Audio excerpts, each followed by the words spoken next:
Les agradezco a todas y a todos su presencia aquí en este salón virtual. Compañero Francisco Moisés, ¿sí se me escucha y se me ve? Sí, perfecto, muchas gracias. Sí, profe. Muchas gracias. En esto hay que estarlo confirmando a cada rato, ¿no? Pues les agradezco mucho que estén aquí. Están llegando ya a la finalización de las clases de su diplomado. Diplomado que a mí me toca coordinar y que pues agradezco mucho que hayan decidido tomar con nosotros acá en la Escuela Judicial Electoral. Les quiero platicar que este último módulo, que se denomina Otras Consultas, está pensado un poco como, bueno, no un poco, está pensado para platicar de algunas consultas previstas en nuestra legislación que no se han abordado en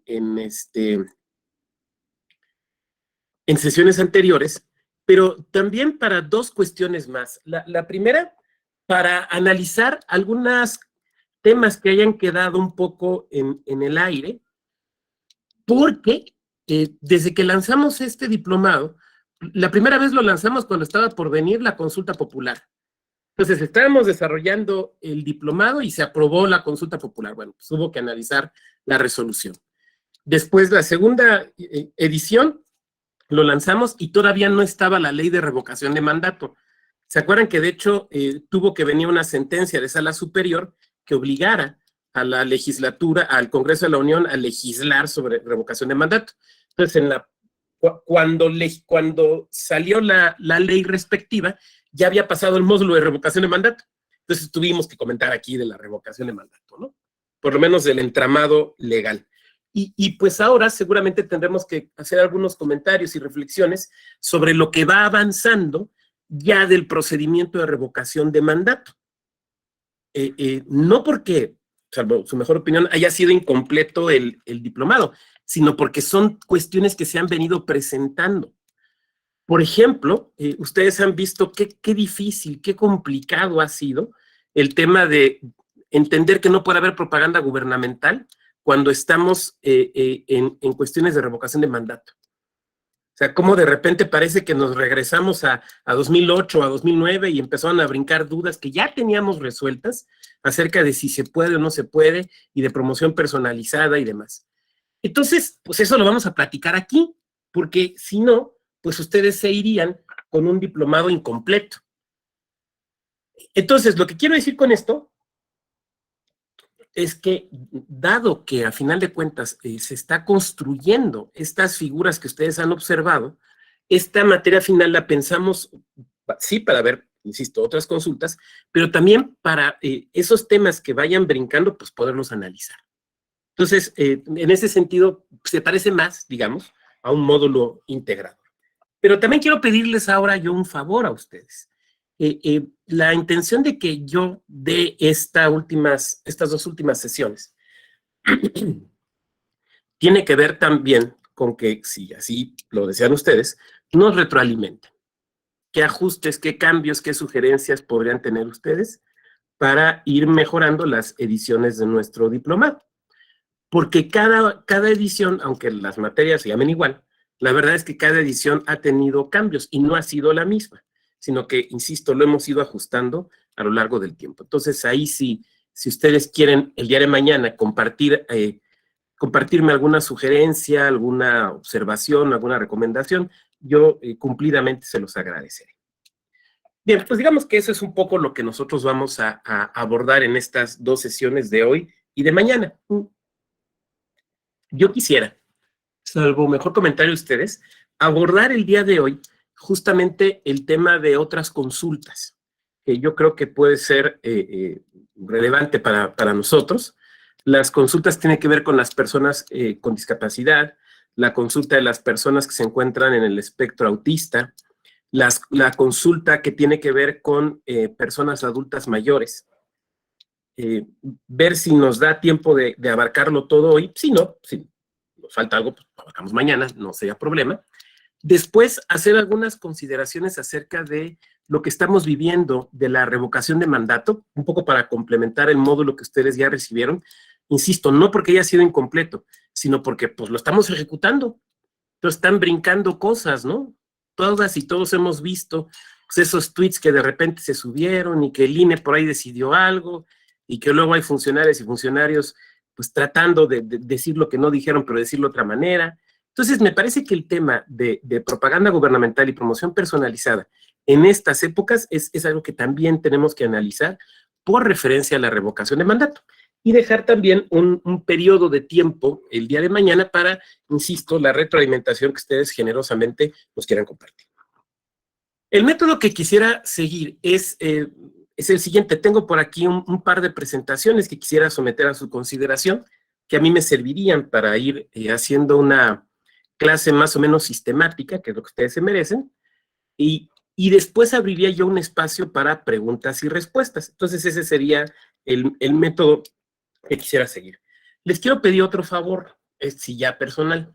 Si surgen dudas, se vale que me digan, más que una duda, tengo un comentario, pues tener ahí a la mano una libretita y las apuntamos o las apuntamos en el chat y llegado el momento de la interacción, abro el micrófono y se pueden hacer. Porque si me las van haciendo a lo largo de la sesión, seguramente van a ser muy interesantes, me voy a clavar allí y después ya no voy a saber cómo regresar a la clase. Entonces, para que ustedes me permitan, insisto, ser sistemático, les pido que por favor lo vayamos dejando para esa etapa. Ténganlo por seguro que la vamos a tener. Bien.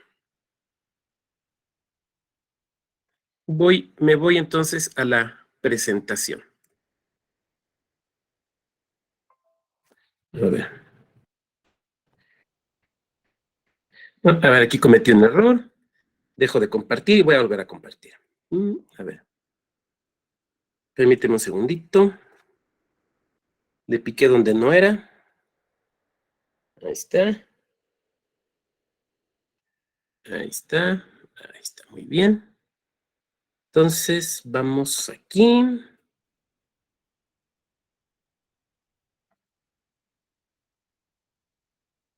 Compañera Carla Rodríguez, ¿sí se ve la presentación? Sí, doctor, sí se ve. Ah, excelente, perfecto. Bueno, lo primero que quiero que platiquemos es sobre el derecho a la consulta a las personas con discapacidad. Como yo les comentaba, vamos a hablar de esta consulta, de la consulta de las personas que se encuentran en el espectro autista y también de la consulta de las personas adultas mayores. Estas tres figuras de consulta tienen que ver con una cierta concepción de la democracia que ustedes estudiaron en la primera clase y que yo no voy a profundizar en ella, salvo que ustedes quieran que lo haga en las preguntas, que es un concepto deliberativo.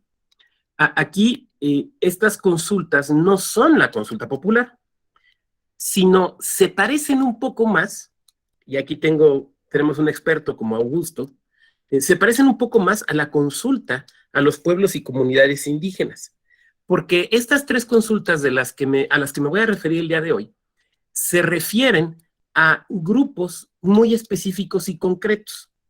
No son para todo el mundo, sino para quienes viven en el supuesto o con el supuesto legal correspondiente. Ahora bien, es importante señalar también que estas consultas son ejercicios democráticos, no tecnocráticos.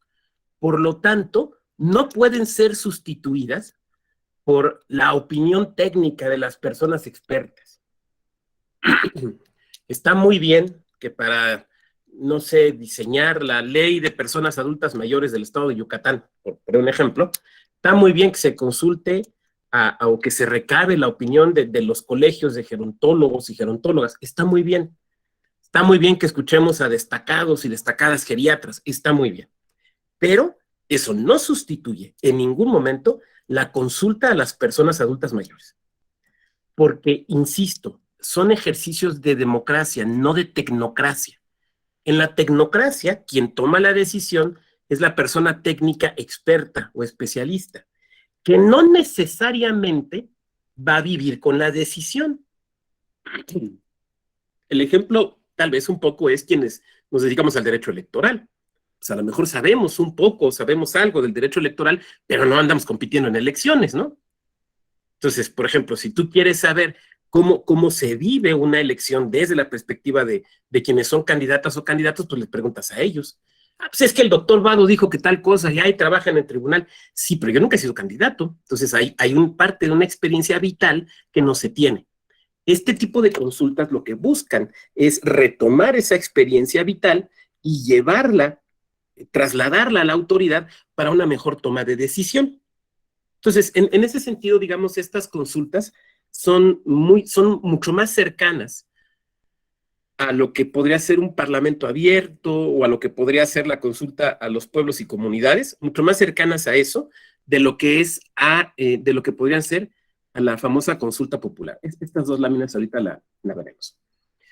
La Convención sobre los Derechos de las Personas con Discapacidad empieza a establecer una serie de obligaciones hacia el Estado mexicano. Por ejemplo, el artículo 4, que nos habla de obligaciones generales. Los estados, entre los cuales México, se comprometen al ejercicio de todos los derechos humanos y las libertades fundamentales de las personas con discapacidad, sin discriminación en virtud justamente de la discapacidad. En la elaboración y aplicación de políticas para hacer efectiva esta convención y en otros procesos de adopción de decisiones sobre cuestiones relacionadas con las personas con discapacidad, los estados partes celebrarán consultas estrechas y colaborarán activamente con las personas con discapacidad. Pero déjenme hacer un ajuste aquí de la ventana, un momentito.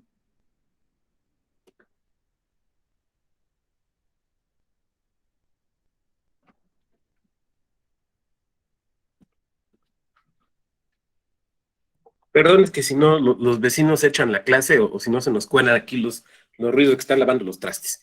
Bueno, entonces, fíjense cómo ya desde el instrumento internacional, un instrumento internacional del cual es parte el Estado mexicano, se establece una obligatoriedad de la consulta a las personas con discapacidad. Dice, consultas estrechas y colaborar activamente con las personas, incluidas niños y niñas con discapacidad, a través de las organizaciones que representan. Entonces, a ver, esta disposición nos habla de varias cosas que tenemos que observar. En un plano más general, pues la plena vigencia de las libertades y los derechos para las personas que viven con una discapacidad. Eso en un primer momento. En un segundo momento, la prohibición de la discriminación en razón de la discapacidad. Claro, hay otros instrumentos que contemplan la prohibición de la discriminación en un sentido general, pero como este es un instrumento que se refiere a personas con discapacidad, por eso lo establece de esta manera. Lo quiero precisar porque si no, alguien de aquí podría decirme, bueno, entonces no se puede discriminar por discapacidad, pero sí se puede discriminar por otra razón. No. Pero lo que pasa es que allí, si la discriminación no se da por razón de discapacidad, sino si se da, por ejemplo, en razón de la edad, que es uno de los temas que también veremos, si la discriminación se da en razón de la edad, entonces sí es discriminación, pero que no atiende a este instrumento internacional, sino atendería a otro instrumento. Y la idea de que cuando elabores o apliques legislación o políticas públicas para efectos de esta convención, o sea, para efectos de materializar el acceso a las libertades y los derechos de las personas que viven con discapacidad, tienes que hacer una consulta. Y dice una consulta estrecha. Y quiero que observemos algo. Fíjense lo que dice. Relacionadas con las personas con discapacidad, los estados partes celebrarán consultas estrechas y colaborarán activamente con las personas con discapacidad. La consulta tiene que ser a las personas que viven con discapacidad. Insisto, con independencia de que tú quieras acceder a otras fuentes, documentos, trabajos de investigación, solicites opiniones de colegios o asociaciones de profesionistas vinculados, todo eso está bien, pero no sustituye la consulta. Entonces, observemos que el derecho a la consulta de las personas que viven con una discapacidad es un derecho, primero, que se encuentra contemplado ya en tratados internacionales, de los que el Estado mexicano forma parte. Por lo tanto, su incumplimiento, además de incumplir con leyes y demás, pero su incumplimiento puede generar una responsabilidad internacional del Estado mexicano. Esa es la dimensión de las responsabilidades que se pueden tener. Eso me parece que es importante que lo tengamos muy claro. Segundo, es muy tenemos que atender al adjetivo que se utiliza. A ver, se supone que los adjetivos, y si me estoy equivocando en mis clases de español, por favor regrésenme a secundaria, pero los adjetivos añaden algo que no está en la frase original, por ejemplo, que no está en el verbo.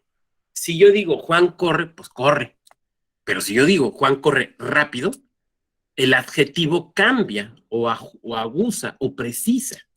Entonces, el uso de los adjetivos implica una determinada intencionalidad.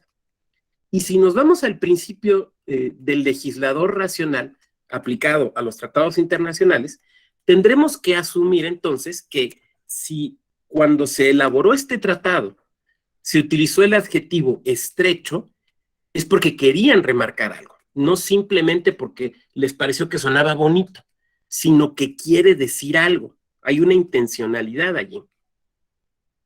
A veces usamos adjetivos de más, ¿no? Y, por ejemplo, pasa cuando ve uno una demanda, ¿no? Más bien una contestación de demanda. Vengo a contestar esta improcedente, temeraria, infundada demanda. Los adjetivos salen sobrando. Si uno lee, por ejemplo, Amado Nervo, las crónicas de Amado Nervo, por ejemplo, uno se encuentra en un párrafo de 4 líneas, se encuentra unos 5 adjetivos, y todos son precisos, y todos son perfectos, y todos se ven muy bien. Pero estaremos de acuerdo que no somos Amado Nervo, ¿no? Y que quienes hicieron la convención tampoco son Amado Nervo. Entonces, no se buscaba solamente un efecto musical, sino un efecto jurídico, porque es una convención, no es una obra literaria. Por tanto, la idea de la convención estrecha nos tiene que llevar de la consulta estrecha, nos tiene que llevar a que realmente ésta se realice y que ésta se realice de forma tal que se pueda comprobar, que sea comprobable que efectivamente hubo una convocatoria adecuada, una participación de las personas convocadas y que hubo un debido procesamiento de la información presentada en esas convocatorias. La Convención Interamericana para la Eliminación de todas formas de discriminación con personas de discapacidad nos dice, artículo 3, para lograr los objetivos de esta convención, los Estados partes se comprometen, pero en punto 1, a adoptar las medidas de carácter legislativo, social, educativo, cultural, laboral o de cualquier otra índole necesarias para eliminar la discriminación contra las personas con discapacidad y propiciar su plena integración. Inciso A. Medidas para eliminar progresivamente la discriminación y promover la integración por parte de las autoridades gubernamentales y o entidades, dice, tales como el empleo, el transporte, las comunicaciones, la vivienda, el deporte, acceso a la justicia y las actividades políticas y de administración. Entonces yo lanzaría aquí una pregunta. Es un poco una pregunta retórica para que ustedes la piensen, pero, insisto, más adelante, pues igual alguien quiere dar respuesta, ¿no? ¿Qué hacemos desde la perspectiva electoral y de participación ciudadana? O sea, ¿qué hacemos desde la perspectiva de las elecciones constitucionales? Pero también desde la perspectiva de otros mecanismos de participación, como pueden ser las consultas populares o en las entidades los plebiscitos y los referendos, las revocaciones de mandato, los presupuestos participativos, los consejos de planeación, los parlamentos abiertos, los cabildos abiertos. ¿Qué hacemos en esas formas de participación para permitir garantizar, promover la participación de personas que viven con discapacidad? Probablemente alguien me podría levantar la mano y decirme, oiga, pues fíjese que, de hecho voy a dejar de compartir porque quiero verles. De repente va a hacer este peloteo, dejo de compartir y luego vuelvo a compartir. Porque a lo mejor ustedes me podrían decir, oiga, doctor, pues sí hacemos cosas, ¿no? O sea, por ejemplo, las personas que tienen alguna discapacidad motora las dejamos votar antes que otros, los ponemos hasta delante de la fila. Por ejemplo, las personas con alguna discapacidad visual pueden solicitar el apoyo de una persona para marcar la boleta, o el uso de esta especie de folder híjole, se me acaba de ir el nombre, pero ¿saben a qué me refiero? Donde mete uno la boleta y puede uno leer en braille y marcar, ¿se acuerdan? Y yo diría, bueno, sí es cierto, tenemos esos mecanismos. ¿Son suficientes? ¿Son adecuados? ¿Tendríamos que tener otros mecanismos? La plantilla braille, muchas gracias, María Dolores. Perdón, memoria post-COVID, entonces luego se me olvidan las palabras exactas, ¿no? ¿Son medidas suficientes? ¿Son las medidas adecuadas? Y otra pregunta, ¿son medidas que se han tomado considerando, escuchando a las personas con discapacidad? A ver, yo no estoy diciendo que estén mal, ¿eh? Yo lo que estoy planteando, y mucho menos estoy diciendo que las eliminemos, lo que estoy diciendo es si son suficientes, si son adecuadas, y si escuchamos a las personas que viven con la discapacidad. Porque probablemente sean necesarias otras medidas. Digo probablemente porque habrá que preguntar. ¿Me van siguiendo? O sea, porque desde la academia, pues a lo mejor yo podría decir, Sartori dice y Bobbio ha comentado, pero pues no. Les voy a poner un ejemplo. En el Instituto Electoral, entonces Instituto Electoral del Distrito Federal, tenían un sello especial para aquellas personas que no tuvieran manos o que tuvieran una condición que les hiciera complicado utilizar un marcador. Y era un sello que se ponía con una banda, digamos, se podía poner aquí a esta altura de la muñeca o más abajo, con una gran X que se entintaba y entonces sellabas. ¿Te fijas? Entonces no necesitabas tener manos o tener una coordinación muy fina para que te pusieran el sello y tú en la secretaría, y tú marcaras. Esa podría ser una opción. Yo recuerdo, por ejemplo, hace varios años, cuando estaba yo en un NOPLE, no como consejero, sino como coordinador de asesores, una consejera me pide estudiar una propuesta que alguien le hizo llegar, nunca supe quién, tampoco le pregunté, para imprimir boletas braille. Y cuando empiezo a preguntarle para pues, analizar un poco el tema, ella como que lo veía bien, le parecía que era una buena opción. Sin embargo, cuando estudiamos el asunto, nos dimos cuenta que en primer lugar, pues está la plantilla, y en segundo lugar, podríamos tener un problema con la boleta braille. ¿Qué problema tendríamos?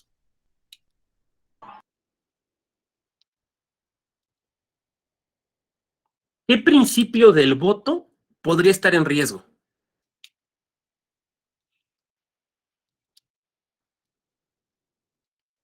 El voto secreto. El voto secreto. La gran ventaja de la plantilla braille es que, si ustedes la han visto, ¿no? Abres, metes la boleta queda de tal manera que en la plantilla pues se puede leer en braille cuál es la opción política y se marca, se saca la boleta y se deposita. Entonces yo les pregunto, ¿la boleta marcada mediante la plantilla braille se distingue de cualquier otra boleta? No. La boleta no se distingue, porque cuando la depositas sin la plantilla o sin la mascarilla braille. Entonces, nadie sabe por quién votó aquella persona que usó la mascarilla braille. ¿Te fijas? Está diseñada para eso. Está diseñada para guardar la secrecía del voto, que como ustedes saben, es uno de los principios constitucionales del voto. El problema que se analizaba respecto a las boletas braille, la boleta directamente braille, era que si, por ejemplo, una sola persona la solicitaba, o dos, podría estar en riesgo la secrecía del voto. Y es como una posibilidad. Y esto se eliminaba totalmente mediante la utilización de la mascarilla. Hay algunos países, por ejemplo Ecuador, que permiten el voto desde casa cuando se tiene alguna circunstancia que le dificulta o le complica a la persona acudir a votar físicamente al centro de votación, como puede ser, por ejemplo, una discapacidad. Y es un método interesante, porque lo que sucede es que se registran con anterioridad. Diríamos, un poco tratando de aclimatarlo a nuestro sistema electoral, diríamos que se genera un listado electoral nominal de personas que votarían desde casa y probablemente con algún tipo de comprobante, eso en este momento pues, no lo sabríamos, y entonces te van y te recogen el voto desde casa. Y por ahí pueden ustedes buscar luego las imágenes si quieren en internet. Es muy interesante porque, por ejemplo, lo que hacen es que son jóvenes, son personas jóvenes quienes van y acuden a recabar este tipo de votos. Entonces van a varias casas digamos, en un área, digamos, a la redonda, y recaban los votos cuidando, desde luego, el tema de la secrecía. Entonces, bueno, me parece que es interesante. Yo preguntaría qué tipo si estamos pensando en México en medidas de este tipo, pensando en la democracia electoral. Dos, es cierto que ya estamos pensando o se están tomando algunas acciones. Por ejemplo, el voto anticipado que de manera piloto se va a operar en Aguascalientes. Entonces va a ser interesante observar cómo puede funcionar respecto de esto. Pero yo quisiera apuntar otro elemento, que simplemente lo apunto, nada más lo pongo aquí. Si nosotros nos vamos a el concepto de vulnerabilidad, el vivir con discapacidad, el vivir con una discapacidad, implica un cierto grado de vulnerabilidad de la persona, porque vive con una discapacidad que le complica. ¿Hacemos algo específico para la prevención de la compra y la coacción del voto respecto de las personas que, por vivir con una discapacidad, se encuentran en situación de vulnerabilidad? Es una pregunta que lanzo. Solamente estoy lanzando preguntas ahorita en un sentido de que lo reflexionemos. Ustedes me podrían decir, bueno, es que fíjese que la FEPADE, y yo les diría, la FEPADE ya no existe, ahora se llama FICEL. Ya ven que fue FEPADE, luego FEDE y ahora es FICEL. Bueno, ya no, realiza campañas de difusión para que prevenir y que no compres el voto y que llamas por teléfono y demás. Acá en nuestra entidad también la Fiscalía Electoral está muy atenta de eso, hay un sistema de blindaje electoral y demás. Y yo diré, pues sí, o sea, sé que se hacen cosas. Lo que me pregunto es si se hacen cosas orientadas a grupos vulnerables y las personas que viven en discapacidad pueden caer en vulnerabilidad. Entonces, ¿hay algo ahí específico y concreto? No sé. O sea, no me lo tomen, por favor, como acusación. No vayan a salir de esta clase diciendo, el doctor Vado dijo que no. El doctor Vado lo único que está diciendo es que lo reflexionemos, que voltemos a ver si hay algo. Si hay, qué bueno. Si no hay, reflexionar en que probablemente tendría que haber. Bueno, me voy a regresar a la presentación. Ok, aquí está. Bien. Nuestra ley general, y como ley general entonces tiene aplicación en todo el territorio, para la inclusión de las personas con discapacidad, nos establece varios conceptos que tenemos que considerar. La definición de discapacidad es la consecuencia, dice, son dos elementos, de la presencia de una deficiencia o limitación en la persona, que al interactuar con las barreras que le impone el entorno social, puede impedir su inclusión plena o efectiva en la sociedad en igualdad de condiciones. Entonces, son dos los elementos que tenemos que considerar. Uno, la existencia, que es un elemento subjetivo, la existencia de una deficiencia o limitación en una persona. Eso existe. Dos, que las barreras que la sociedad nos pone, o mejor diríamos, las barreras que la sociedad les pone a estas personas. Entonces, la discapacidad es producto no nada más del primer elemento, sino de la conjunción del primero con el segundo. Por eso hay una responsabilidad social. Porque ustedes me podrían decir, oiga, la sociedad no hizo nada para que una persona naciera con una deficiencia o limitación. No, pero la sociedad sí le puso las barreras. De nuevo, dejo de compartir, porque les quiero ver. A ver. Les voy a platicar un caso que a mí cuando preparaba esta clase la primera vez, me sonó mucho. Pues ustedes saben los años que llevamos ya son años, ¿no? En esta pandemia, pues encerrados y demás. Y esta idea de privilegiar los espacios públicos. Entonces ustedes recordarán, por ejemplo, que una de las empresas que fue más golpeada, porque ha sido más golpeada por la pandemia, pues es la empresa restaurantera, ¿no? Pues no hay que abrir, ya ven que al principio pues no hay que abrir, nada más se entrega a domicilio y pues todo lo que nosotros sabemos que se vive. Después cuando se empieza a decir, bueno, es que lugares abiertos, lo que empieza a suceder en varias ciudades del país, probablemente ahí donde tú estás tomando clase ahorita, fue que las empresas restauranteras empezaron a pedir autorizaciones para ponerse en las banquetas o incluso abajo en el primer carril de las calles. ¿Pasó en tu ciudad? Varias, ¿no? En varias empezó a pasar esto. Pasó en Querétaro, pasó en Ciudad de México, me parece que pasó en Monterrey, pasó en varias ciudades. Entonces se dijo, eso está muy bien, porque es una medida para reactivar los negocios, para que no solo los restaurantes de cadena, sino sobre todo los restaurantes pequeños, ¿no? Donde pues hay un inversionista, una inversionista, un chef y 4 personas que ayudan, ¿no?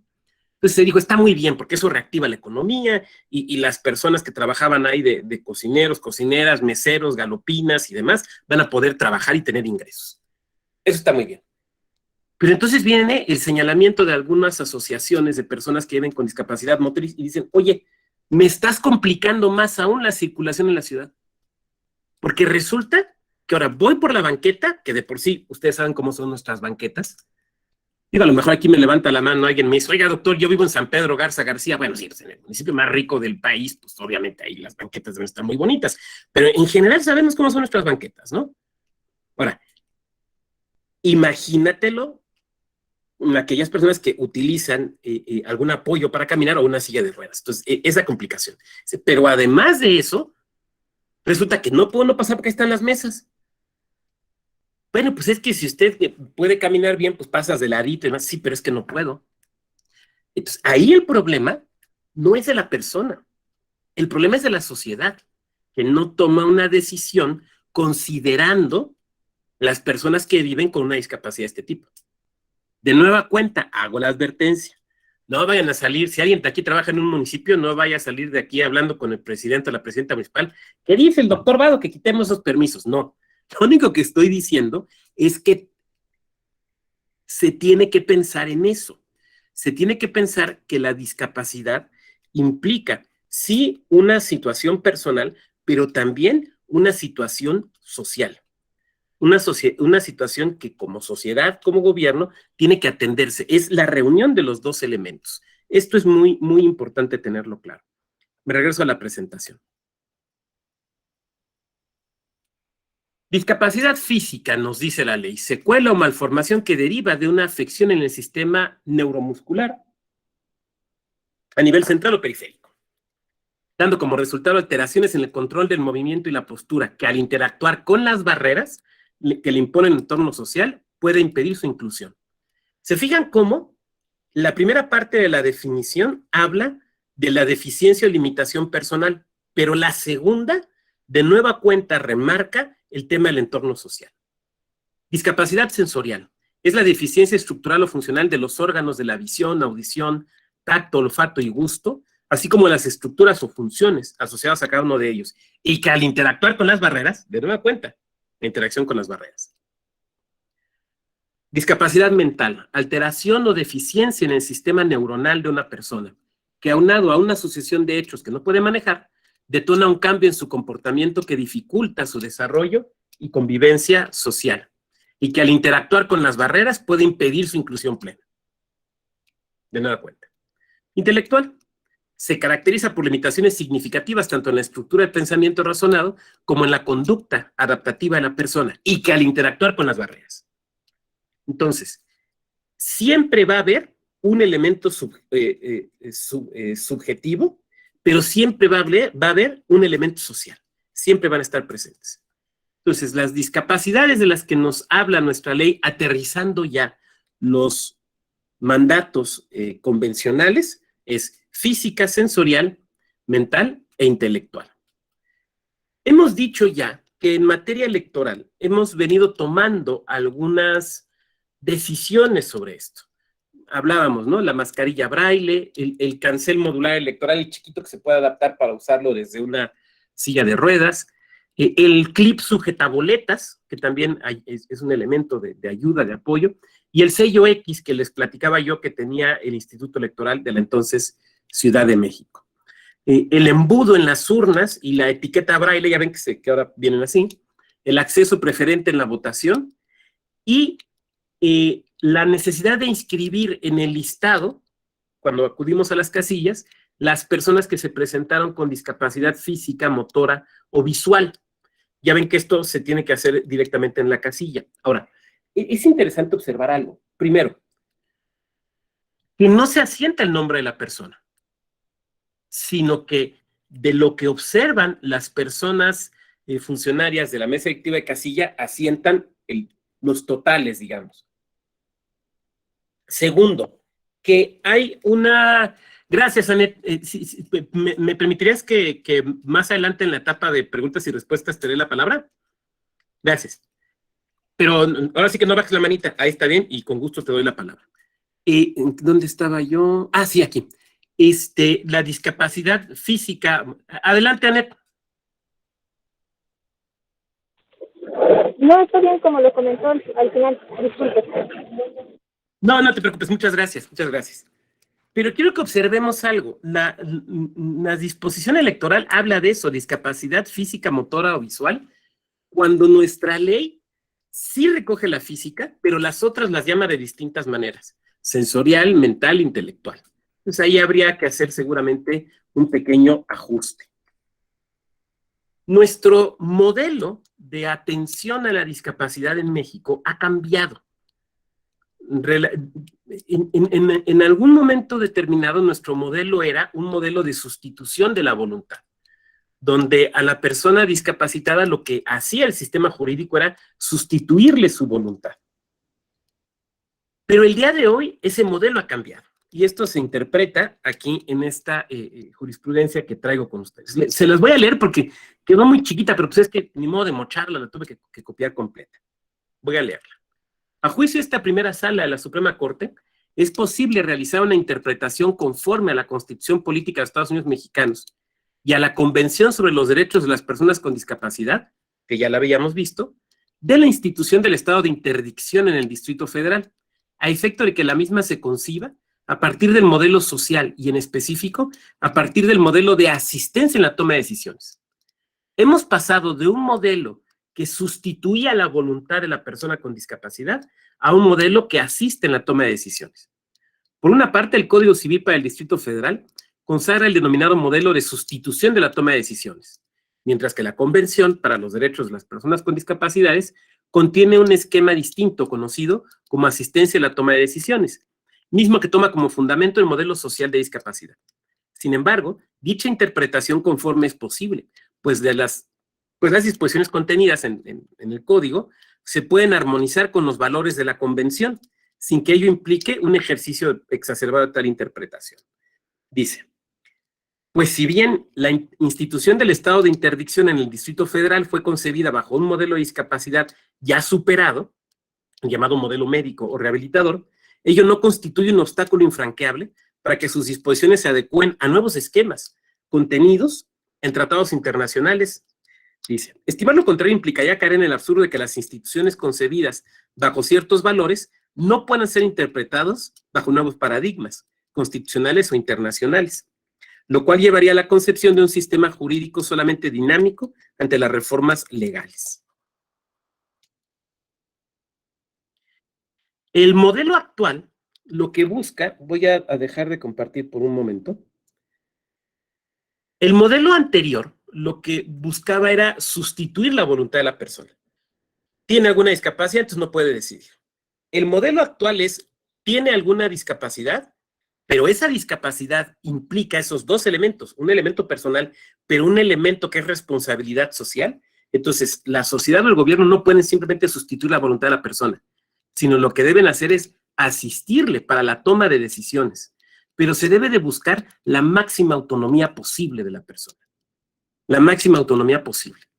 Entonces, no se trata ya de sustituir su voluntad, se trata de fomentar su autonomía mediante acciones que pueden tener un impacto social o acciones que pueden tener un impacto directo sobre la persona.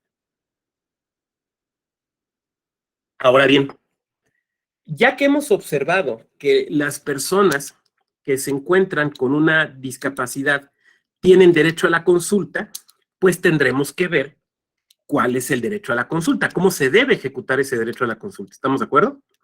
Bueno, aquí voy a hacer una pausa porque lo que quiero es ahora comentarles el derecho a la consulta de las personas adultas mayores y de las personas con autismo, porque el mecanismo para hacer la consulta es básicamente el mismo.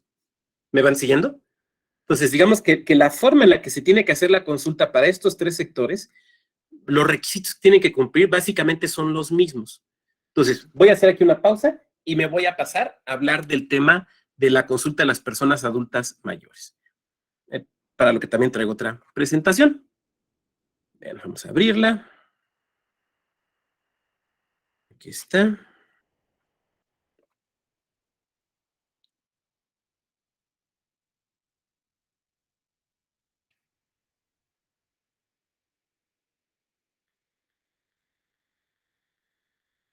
A ver, compañero Alejandro Sánchez, ¿sí se ve la presentación?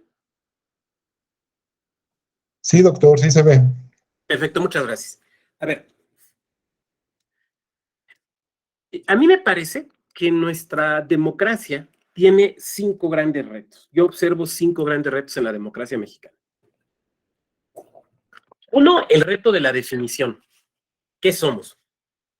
¿Una democracia representativa solamente? ¿Una democracia que tenemos elementos de democracia representativa y participativa? ¿Una democracia también deliberativa? Si atendemos a las definiciones que ha encontrado nuestra Corte, pues tenemos elementos representativos, deliberativos, comunitarios y participativos. ¿Qué somos? ¿Y hacia dónde queremos ir?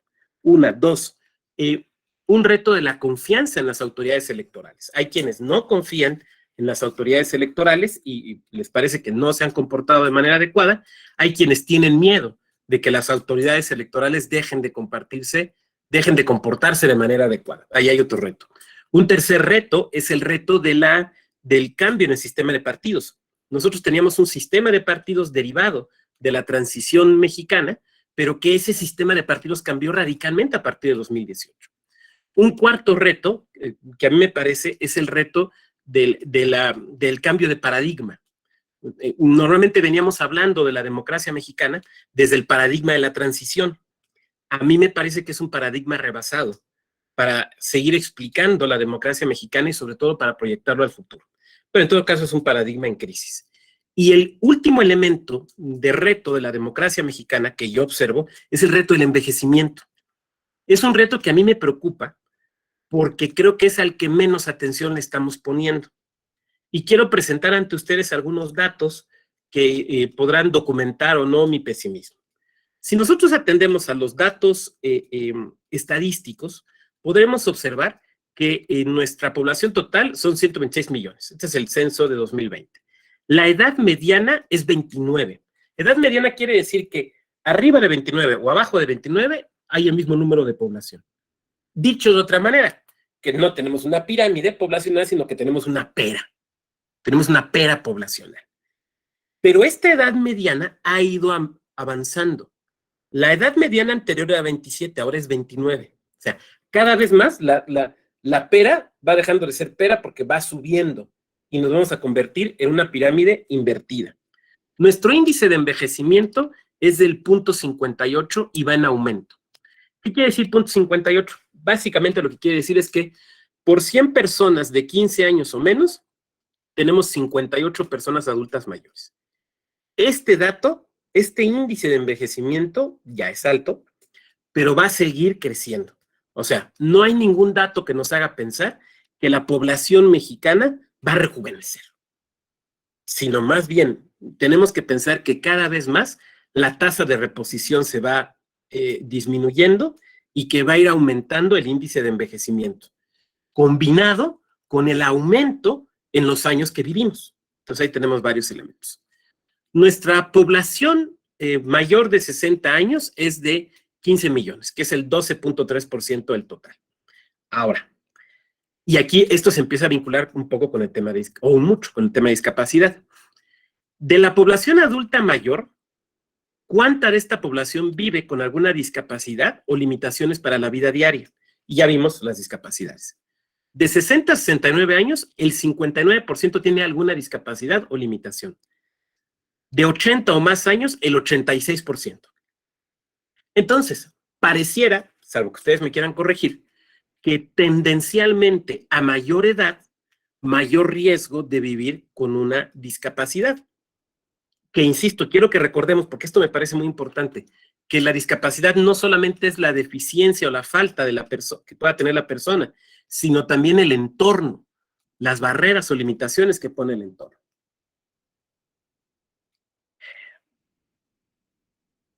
Aquí me quiero centrar en este punto. A ver, fíjense qué interesante. En esta época de pandemia, pues ustedes recordarán, y aquí anda Augusto, de nueva cuenta lo cito, pues las elecciones de Hidalgo y de Coahuila, que fueron las primeras elecciones en 2020 que hicimos en pandemia, bueno, más las elecciones después del año pasado. Y entonces, por ejemplo, se dijo, a ver, pues mudemos, ¿no? O sea, ya la nueva plaza pública ya no es la plaza del pueblo, ahora vámonos a las redes sociales. Las redes sociales es la nueva plaza pública, entonces mudémonos para allá. Y hasta hubo quien dijo, bueno, pues va a ser más barato y es muy sencillo y no va a pasar nada. A ver, las campañas electorales, una de las vertientes que tienen es que la ciudadanía conozca las distintas opciones políticas, las distintas propuestas, las críticas, los aplausos, y todo esto dentro del derecho al acceso a la información que tenemos y que es un derecho fundamental para la toma de decisiones políticas. Entonces, a ver, cuando mudamos las campañas a Internet, esto tiene un impacto respecto a las personas adultas mayores y vemos que sí. Si atendemos nosotros, este dato que les tengo aquí es atendiendo a una encuesta que se llama, es la 17ª encuesta nacional de hábitos de Internet 2021, realizada por la Asociación Mexicana de Internet. Es una encuesta que se hizo en México, o sea, no es internacional, es en México, en 2021, no en 2015, en 2018, no, en 2021, o sea, ya en época de pandemia. Se levantó en 2021 y se publicó en 2021. Y hay un dato que creo que puede ser interesante. Prácticamente la mitad de los usuarios, la mitad de los no usuarios de Internet son personas mayores de 55 años. Prácticamente la mitad de los no usuarios de Internet son personas mayores de 55 años. Entonces, estamos garantizando, es una pregunta retórica que lanzo, o sea, retórica más bien para que la pensemos, ¿no? Estamos garantizando el acceso a la información para la toma de decisiones de las personas adultas mayores cuando todo lo hacemos, todas las campañas, incluso las de promoción al voto, las mudamos a Internet. Y otra pregunta que tiene que ver con nuestra clase. Cuando hacemos una consulta para personas adultas mayores, ¿bastará con que la promovamos por Internet? ¿Podríamos tener como única opción para recibir propuestas o para participar el Internet? Lo estoy planteando. Algunos datos del Ceneval nos demuestran, no voy a leerlos para quitar la lámina, nos demuestran el riesgo en el que se encuentran de vivir en vulnerabilidad las personas adultas mayores. Desde luego, no toda persona adulta mayor vive en vulnerabilidad. Si eres un adulto mayor, hombre, blanco, rico, que vive piensen en la colonia más elegante del lugar donde ustedes viven y que no tiene ninguna discapacidad, pues no vive en vulnerabilidad. Pero ya veíamos que sí hay un mayor riesgo de vivir en vulnerabilidad cuando eres una persona adulta mayor.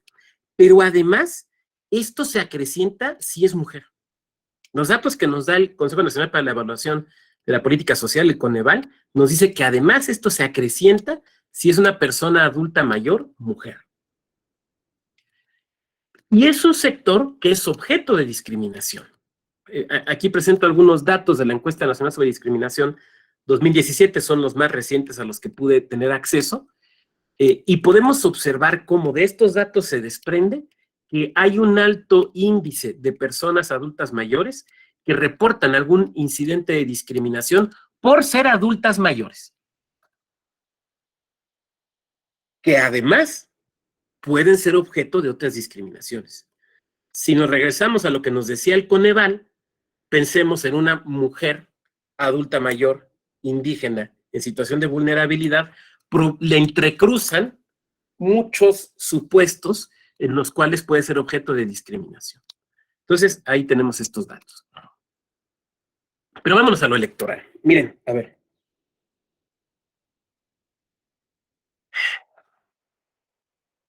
Cuando yo empiezo a hablar de este tema de la consulta de las personas mayores, adultas mayores, o del tema de la agenda gerontológica de la democracia, lo primero que me dicen, y lo comento porque pues, igual alguien aquí lo está pensando, es, no hombre, si siempre votan, tú vas en la mañana tempranito a la casilla y ahí están formadas ya las personas mayores. Y yo diré, a ver, ¿qué tanto estamos basándonos en estereotipos? Por ejemplo, cuestiones de educación cívica.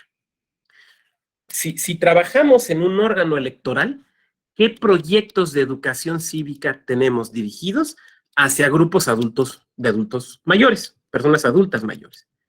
Porque normalmente tenemos acciones de educación cívica tendentes a formar ciudadanía en personas menores de edad. Y yo no digo que esté mal, tampoco digo que los dejemos de hacer, digo que normalmente es un público en el que nos enfocamos. Y desde luego no estoy diciendo que esté mal, ni que se deba dejar de hacer. Pero yo digo, ¿qué tenemos respecto de personas adultas mayores? Alguien me decía en alguna ocasión, no, sí tenemos un programa. Ah, ok, ¿y en qué consiste? Bueno, mira, invitamos a los abuelitos a que vengan a leer cuentos que tengan que ver con cuestiones de valores cívicos. Y lo primero que yo dije fue, a ver, no, espérame, ese es un estereotipo. No todas las personas mayores son abuelitos. Ese es un estereotipo. No todas son abuelitos, perdón, pero no. Pero además, aún quienes sean abuelitas o abuelitos, son más que abuelitos o abuelitas. Son contadores, son abogadas, son artistas, son profesores, son médicas. Porque las personas somos polifacéticas. Si alguien dijera, pues si el doctor Vado, ¿qué es abogado? Sí, pues sí soy abogado, pero soy más que abogado. Soy otras cosas aparte de abogado. José Reyes, que está aquí con nosotros, pues a lo mejor José es funcionario electoral, pero además de ser funcionario electoral, no sé, a lo mejor José Reyes es un estupendo defensa central de su equipo, o es un espléndido chef. Pues no somos solamente una cosa. Cuando yo veo que se refieren a las personas adultas mayores, ay, los abuelitos, a veces hasta notas periodísticas, o encontraron una abuelita. Perdón, a ver, es que estamos estereotipando. Perdón, ahí hay un estereotipo. Ahí hay un estereotipo. Ese es el primer elemento. El segundo elemento es, esa actividad que tú estás haciendo no está dirigida hacia las personas adultas mayores, porque no estás formando ciudadanía o manteniendo ciudadanía o formando en algún tipo de valor o retroalimentando en algún tipo de valor a la persona adulta mayor. La estás usando como medio para transmitir a las personas menores de edad. Pero ¿qué estás haciendo para ese grupo poblacional? Ahí es donde yo digo, bueno, ¿qué estamos haciendo allí? Y entonces alguien de ustedes me levanta la mano y me dice, oiga, doctor, porque ya me lo han dicho, ¿no? Oiga, pues mire, a lo mejor usted sí tiene razón, pero pues mire, tenemos tantos problemas, hay tantas urgencias, ya ve el tema de la reforma electoral y demás. ¿No le parece que pues eso puede esperar? Y yo diría que lo urgente no nos ciegue frente a lo importante, pero hay algunos datos que podemos observar. Me voy a regresar a los datos electorales. Voy a regresar a los datos electorales. El INE hace un estudio muestral muy interesante de la participación ciudadana en las elecciones. El último que yo he visto es el de 2018, seguramente estará por salir el de 2020. El porcentaje de la lista nominal de personas de 60 años o más es del 16%. Es cierto que, digamos, en un primer bloque de las personas adultas mayores, el porcentaje de votación es alto. Es, digamos, similar al de los primovotantes, de la gente que va a votar por primera vez. Pero después baja radicalmente. Entonces, el abstencionismo entre 80 y 84 años es del 41%. 85 años o más, el abstencionismo es del 60.8%. Ahora, ustedes me podrán decir, bueno, doctor, abstenerse es una opción política. En México, las personas pueden decidir abstenerse, entonces no van a votar. Estoy totalmente de acuerdo. Pero yo intuiría, tómenmelo como mera hipótesis o como mera intuición, que estos porcentajes tan altos no tienen necesariamente que ver con que no quieran ir a votar, sino que probablemente tengan que ver con las situaciones de vulnerabilidad y situaciones de discapacidad que los datos estadísticos nos arrojaban, los que yo presentaba hace un momento.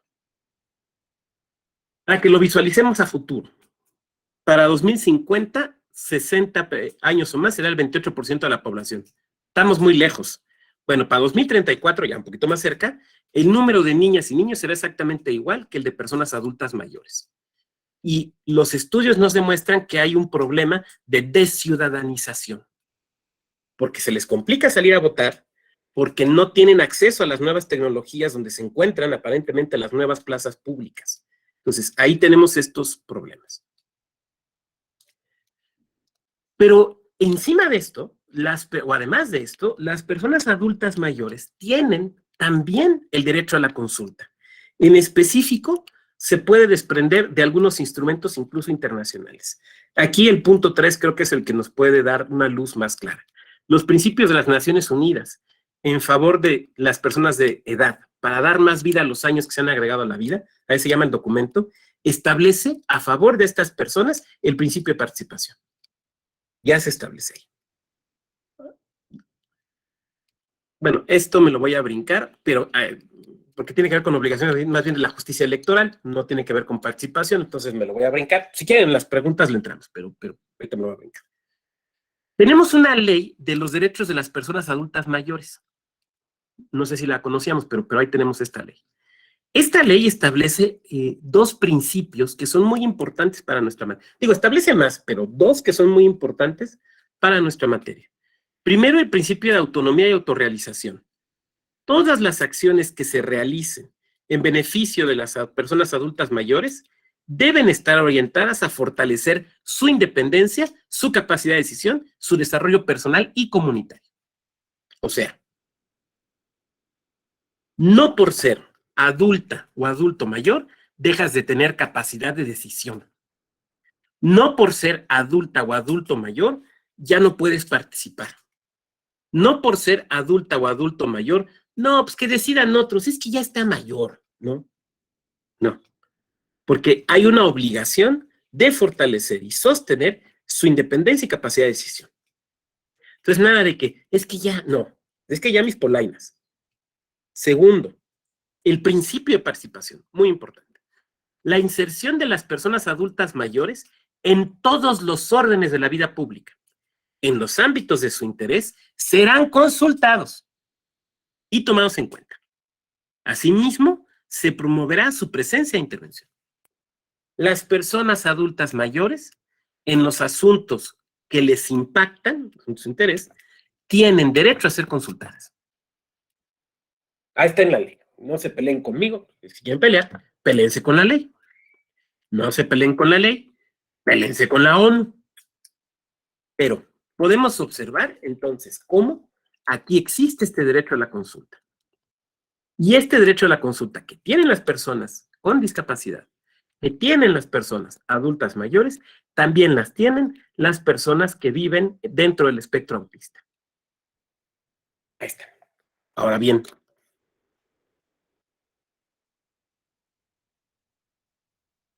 el problema, bueno, no el problema, sino a ver, aquí está, es esta.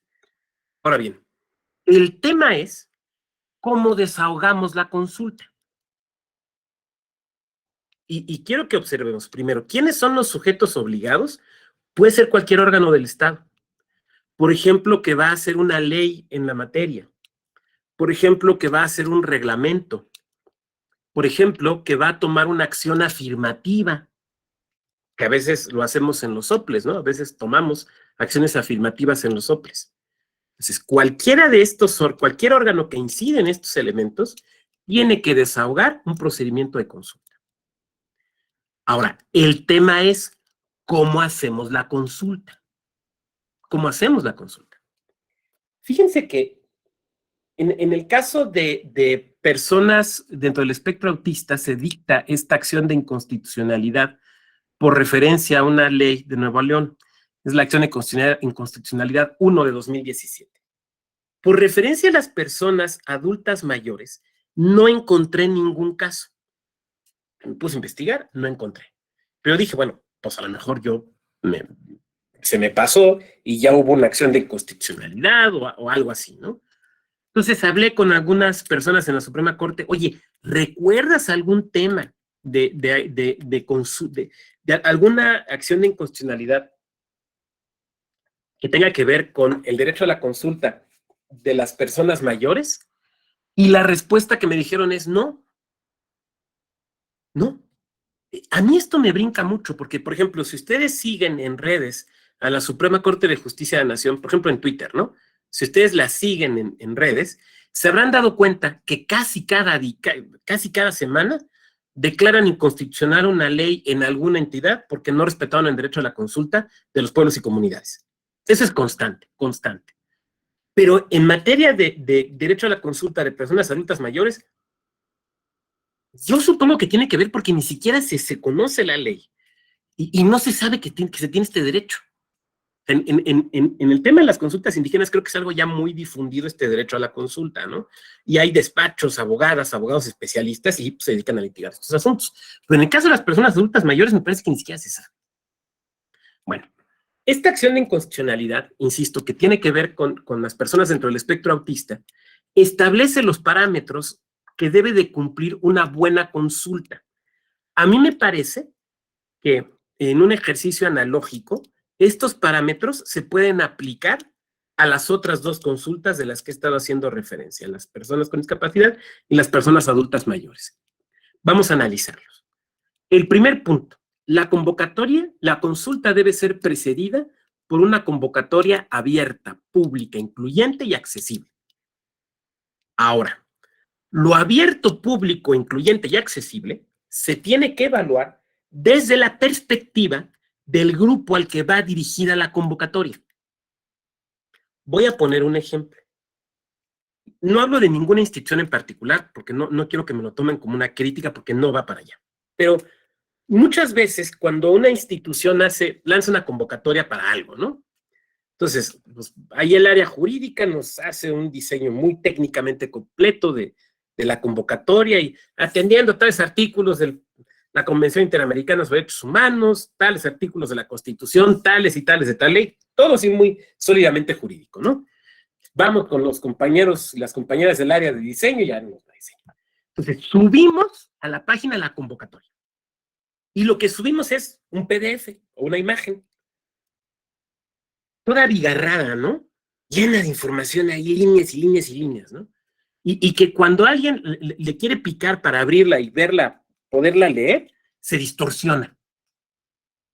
¿Esa es una convocatoria adecuada? Por ejemplo, vamos a convocar a personas con discapacidad visual. ¿Cómo vamos a garantizar que conozcan la convocatoria? Por ejemplo, vamos a convocar a personas adultas mayores y les ponemos la convocatoria solamente en Internet. Claro, ustedes me dirán, bueno, doctor, es que pues usted sabe, los recursos siempre limitados con los que trabajamos, las necesidades son muchas y las complejidades más, y yo estoy de acuerdo y lo sé. Ahora sí que en mi otra vida, o sea, en mi vida hasta 2020 era yo consejero del OPLE de Querétaro, conozco esas limitaciones, pero eso no quiere decir que podamos nosotros defendernos señalando que nuestra convocatoria es limitada y que nuestra convocatoria no es incluyente ni accesible porque no pudimos hacerla. Entonces, no, tenemos que pensar lo abierto, lo accesible, lo incluyente, es atendiendo al público que nos estamos refiriendo. Lo cual puede implicar, o sea, yo no estoy diciendo que no las vamos a Internet, lo que estoy diciendo es que puede implicar que hagamos más cosas. Por ejemplo, hay versiones para personas con debilidad visual, hay versiones para personas sordomudas. ¿Cómo lo hacemos llegar a los grupos, a las asociaciones? Por ejemplo, como nos hablan los instrumentos internacionales de las personas discapacitadas, ¿cómo lo hacemos? Ahí tenemos que ser instituciones proactivas. Pero además, la convocatoria debe ser oportuna en el sentido de que permita una real participación. A ver, regresémonos a nuestras épocas de secundario o de prepa, ¿no? Ya ven que cuando uno estaba en secundario o en prepa, pues había elección de las sociedades estudiantiles. Y a veces, pues eran unas elecciones medio balinas, ¿no? O sea, la clásica que sacaban, había un grupito ahí que dirigía la sociedad y quería que se quedaran los mismos, los puros cuates. Entonces sacaban la convocatoria, hacían una sola impresión, la pegaban en el baño de hombres por adentro, cerraban con llave y solo había media hora para inscribirte. ¿Se acuerdan? Que luego pasan ese tipo de cosas. O sea, obviamente, pues porque nada más se escriban los cuates. Bueno, eso aquí no se vale. O sea, no va a ser una convocatoria adecuada si estás convocando lunes para el miércoles. Ah, pues es que hay que hacerla rápido. Sí, rápido. Total, es un mero trámite. No, es que no es un mero trámite. La convocatoria debe de ser tal que permita que las personas conozcan que se va a realizar una consulta y que puedan participar. La consulta debe contar con un procedimiento para recibir y procesar las participaciones. A ver, Esto no puede ser rigurosísimamente formal, porque no es un proceso judicial, es un proceso de consulta, donde lo que tenemos que privilegiar es la participación de la ciudadanía. El procedimiento para recibir y procesar participaciones también debe de ser adecuado al público al que se le está convocando. Vuelvo al ejemplo. Si la mayor parte de las personas que no acceden a Internet son personas adultas mayores, no sería un procedimiento adecuado el que solamente estás recibiendo por Internet. No sería un procedimiento adecuado. No estoy diciendo con esto que no lo tengas. Lo que estoy diciendo es que si es la única forma, probablemente no resistan un juicio, porque te digan, no es el procedimiento adecuado. Pero ¿cómo? Fíjese que tecnológicamente es muy posible, es muy fácil, entra aquí al formulario, los formularios de Google, ¿no? Que seguramente todas y todos hemos llenado y que son muy sencillos. Sí, espérate, pero porque tú tienes acceso, porque tú lo manejas, o sea, a ti te parece sencillo, pero ¿es el público al que va dirigido? Esa es la pregunta. 3. La comunicación oportuna del procedimiento a seguir. ¿Cómo vas a difundirlo? ¿Solamente tu página de Internet? ¿Solamente gacetillas en los periódicos de la entidad? ¿Vas a utilizar algunos otros canales? Por ejemplo, ¿te vas a acercar a las asociaciones de las personas que forman parte del grupo al que estás convocando? A mí me parecería que sería una buena idea, ¿no? Que te acercaras a esas asociaciones, sí, a lo mejor para que te den aportaciones, pero también para que te ayuden a difundir la convocatoria. Y todo esto, además, lo tienes que documentar, porque si se te impugna la convocatoria porque no fue la adecuada, se te impugna la consulta porque no la realizaste adecuadamente, tú tienes que demostrar que sí lo hiciste de la forma correcta. Y parte de eso, insisto, es esta comunicación del procedimiento a seguir. Y ese procedimiento también debe de indicar la manera en el tratamiento que le vas a dar a la información. Y por esto me refiero no tanto a cuestiones de datos personales, aunque sí, sino que me refiero esencialmente a cómo vas a hacer el análisis. Porque es cierto, a ver, cuando tú realizas mesas de trabajo, por ejemplo, que es una forma de realizar la consulta, cuando tú realizas mesas de trabajo, puede ser que haya propuestas que no sean atendibles. Por ejemplo, porque sean inconstitucionales. Yo recuerdo hace muchos años en una mesa de reforma electoral que se recibió una propuesta de una persona, yo creo que estaba muy enojada con su partido político, que decía que había que obligar desde la ley a que los partidos políticos solo pudieran postular personas que tuvieran 10 años de militancia en el partido. Entonces yo decía, bueno, pues entonces no vamos a poder tener candidatas o candidatos menores de 28 años, ¿no? Porque pues la militancia te la pueden contar a partir de que eres ciudadano o ciudadana a los 18. Obviamente, pues era una propuesta que constitucionalmente no era atendible, pero había que leerla, había que estudiarla y había que tener una respuesta.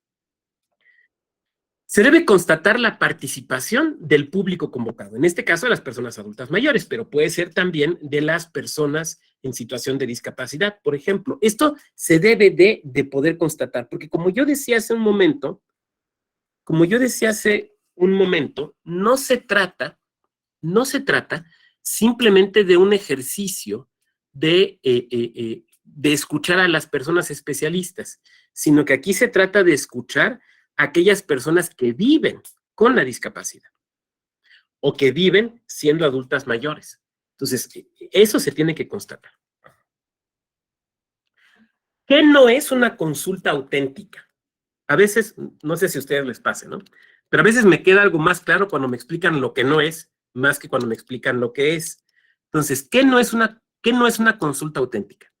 No es una consulta auténtica cuando lo que tenemos es un mero ejercicio de legitimación. Esa no es consulta auténtica. Voy a poner un ejemplo que pudiera parecer más de parlamento abierto, aunque resultó cerrado, pero creo que puede ser ilustrativo. Ustedes recordarán que cuando en la Ciudad de México se legisló la interrupción del embarazo en las 12 primeras semanas del mismo, pues empezó a haber un esfuerzo importante de algunos grupos políticos para establecer el derecho a la vida desde el momento de la concepción en la Constitución Nacional. Recordarán que no no juntaron la fuerza necesaria, los votos necesarios, y entonces en algunas entidades, en varias entidades en realidad del país, esto sí se estableció en las constituciones locales. Entonces nos encontramos todavía hasta la fecha con varias constituciones locales que dicen que la vida se protege desde el momento de la concepción. Bueno, cuando esto sucede en alguno de los estados del Bajío, cuando no se puede conseguir la reforma a la Constitución Nacional y se plantea la posibilidad de una reforma a la Constitución local, entonces se deciden hacer foros para proponer esta situación y que esto se mantenga. Bueno, entonces, lanzan los foros, convocan a la ciudadanía y los foros se ejecutan. Pero para sorpresa de las y los legisladores y legisladoras que habían convocado a los foros sobre este tema, la mayor parte de las personas y asociaciones que fueron estaban a favor de la interrupción del embarazo. Fueron y su exposición fue a favor. Y cuando se presenta la iniciativa, que digamos era producto de la discusión en los foros, la iniciativa decía exactamente lo contrario de lo que decían los foros. Porque la iniciativa lo que decía es desde el momento de la concepción.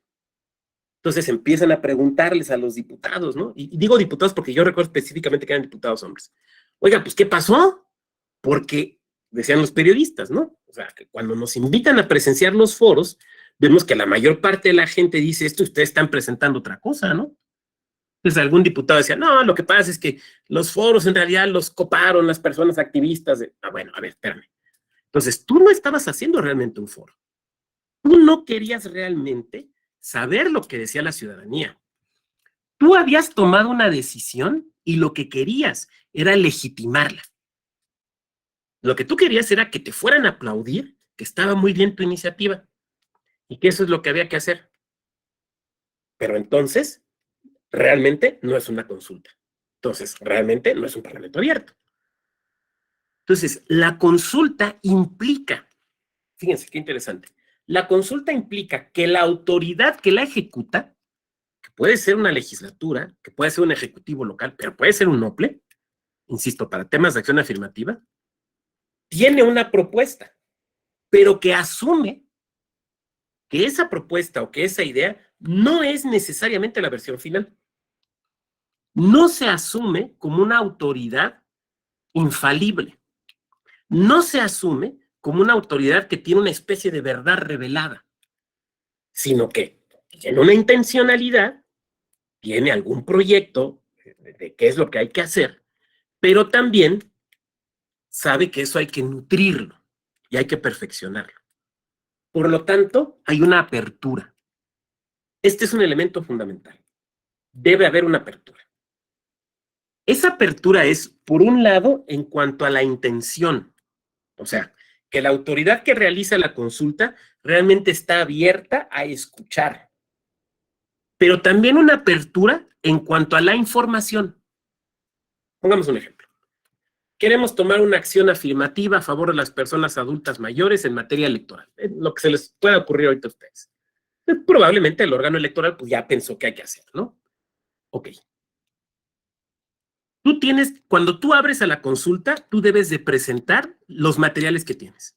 A ver, mire, tenemos este anteproyecto, tenemos este proyecto, pero lo estamos respaldando, por poner un ejemplo, en estas sentencias, en estos estudios, en estos dictámenes.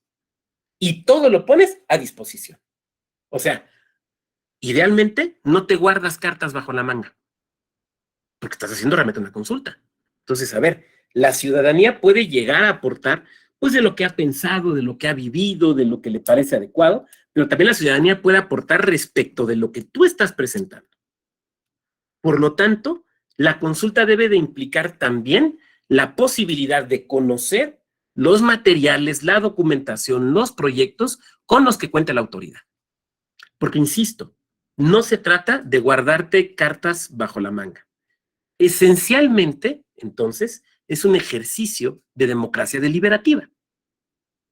Entendiendo aquí, por democracia deliberativa, aquella en la cual, uno, vamos a escuchar a todas las partes interesadas.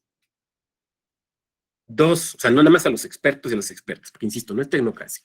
Vamos a escuchar a todas las personas interesadas. Uno. Dos, vamos a tomar decisiones no basadas o basados en intereses, sino en principios que podamos compartir como sociedad.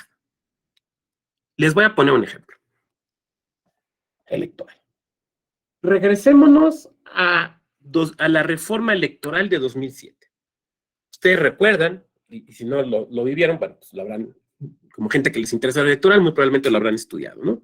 Recordarán que fue una reforma precedida de la elección de 2006, que fue una elección, pues sabemos cómo fue esta elección de 2006. Y esta reforma de 2007 implicó un cambio fundamental en el modelo de comunicación política.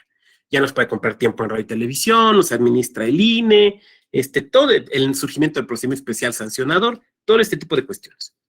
Probablemente recordarán o sabrán que se hicieron foros, una especie de parlamento abierto, particularmente en el Senado de la República, y que incluso las televisoras consideraron tan importante que los transmitían en televisión abierta, los transmitían. Yo me acuerdo mucho que alguno de los foros del Senado, por ejemplo, fue Pati Chapoy.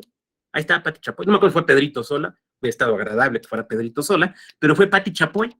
Recordarán también que en otro estuvo López Dóriga, que era entonces el conductor del noticiero principal de Televisa, y el conductor principal de TV Azteca. ¿Cómo se llama? Se me olvida el nombre, el de bigote.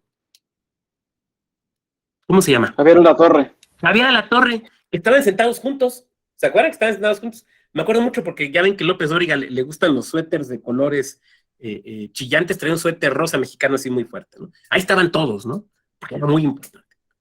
Y recuerdo que en esos foros fue uno de los accionistas principales de un grupo radial muy importante en el país, un señor ya de cierta edad. Entonces, llega y empieza a compartir ahí sus opiniones, ¿no? Y la soltó así, yo creo que con absoluta sinceridad, ¿eh? Miren, o sea, lo estoy parafraseando, ¿no?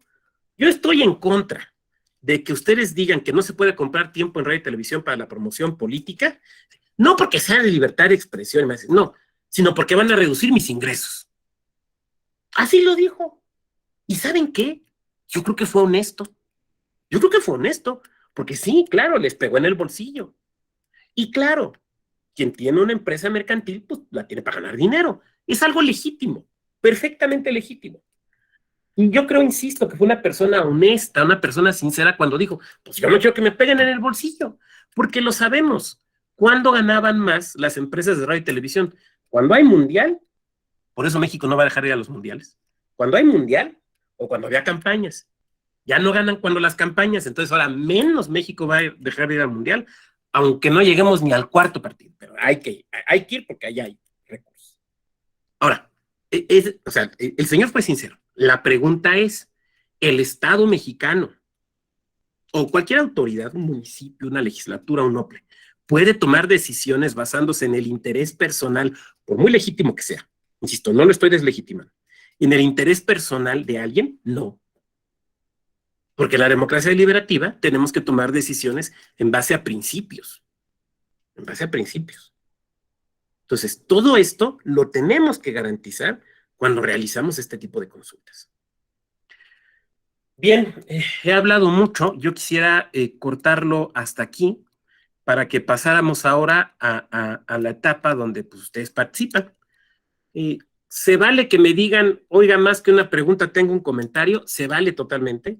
Se vale totalmente que nos compartan experiencias, porque pues a lo mejor aquí tenemos ya gente que bueno, yo sé que hay gente aquí que anda en lo electoral y a lo mejor nos platica, oiga, ¿sabe qué, doctor Badafísica? Acá en Sinaloa, por poner un ejemplo, ya realizamos para tal acción afirmativa, hicimos una consulta así y así y así. Ah, qué bueno, va a ser muy padre que nos puedan retroalimentar.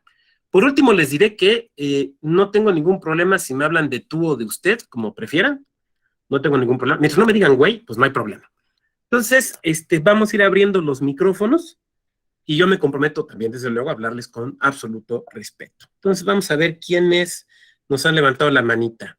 Joel López Villagómez. Adelante, Joel. Gracias, doctor. ¿Cómo está? Muy buenos días. Gusto de saludarlo. Bueno, solamente reconocer inclusive, bueno, primero agradecer su brillante exposición. Y reconocer que a un principio de este diplomado, en algún momento llegué a comentar en alguna de las clases, pues no duda, sino más bien mi inquietud de por qué las personas no salen a votar. Y en términos del artículo 36, fracción tercera de la Constitución, pues de que no se hace efectiva esta sanción que establece la misma, ¿no? Por la omisión.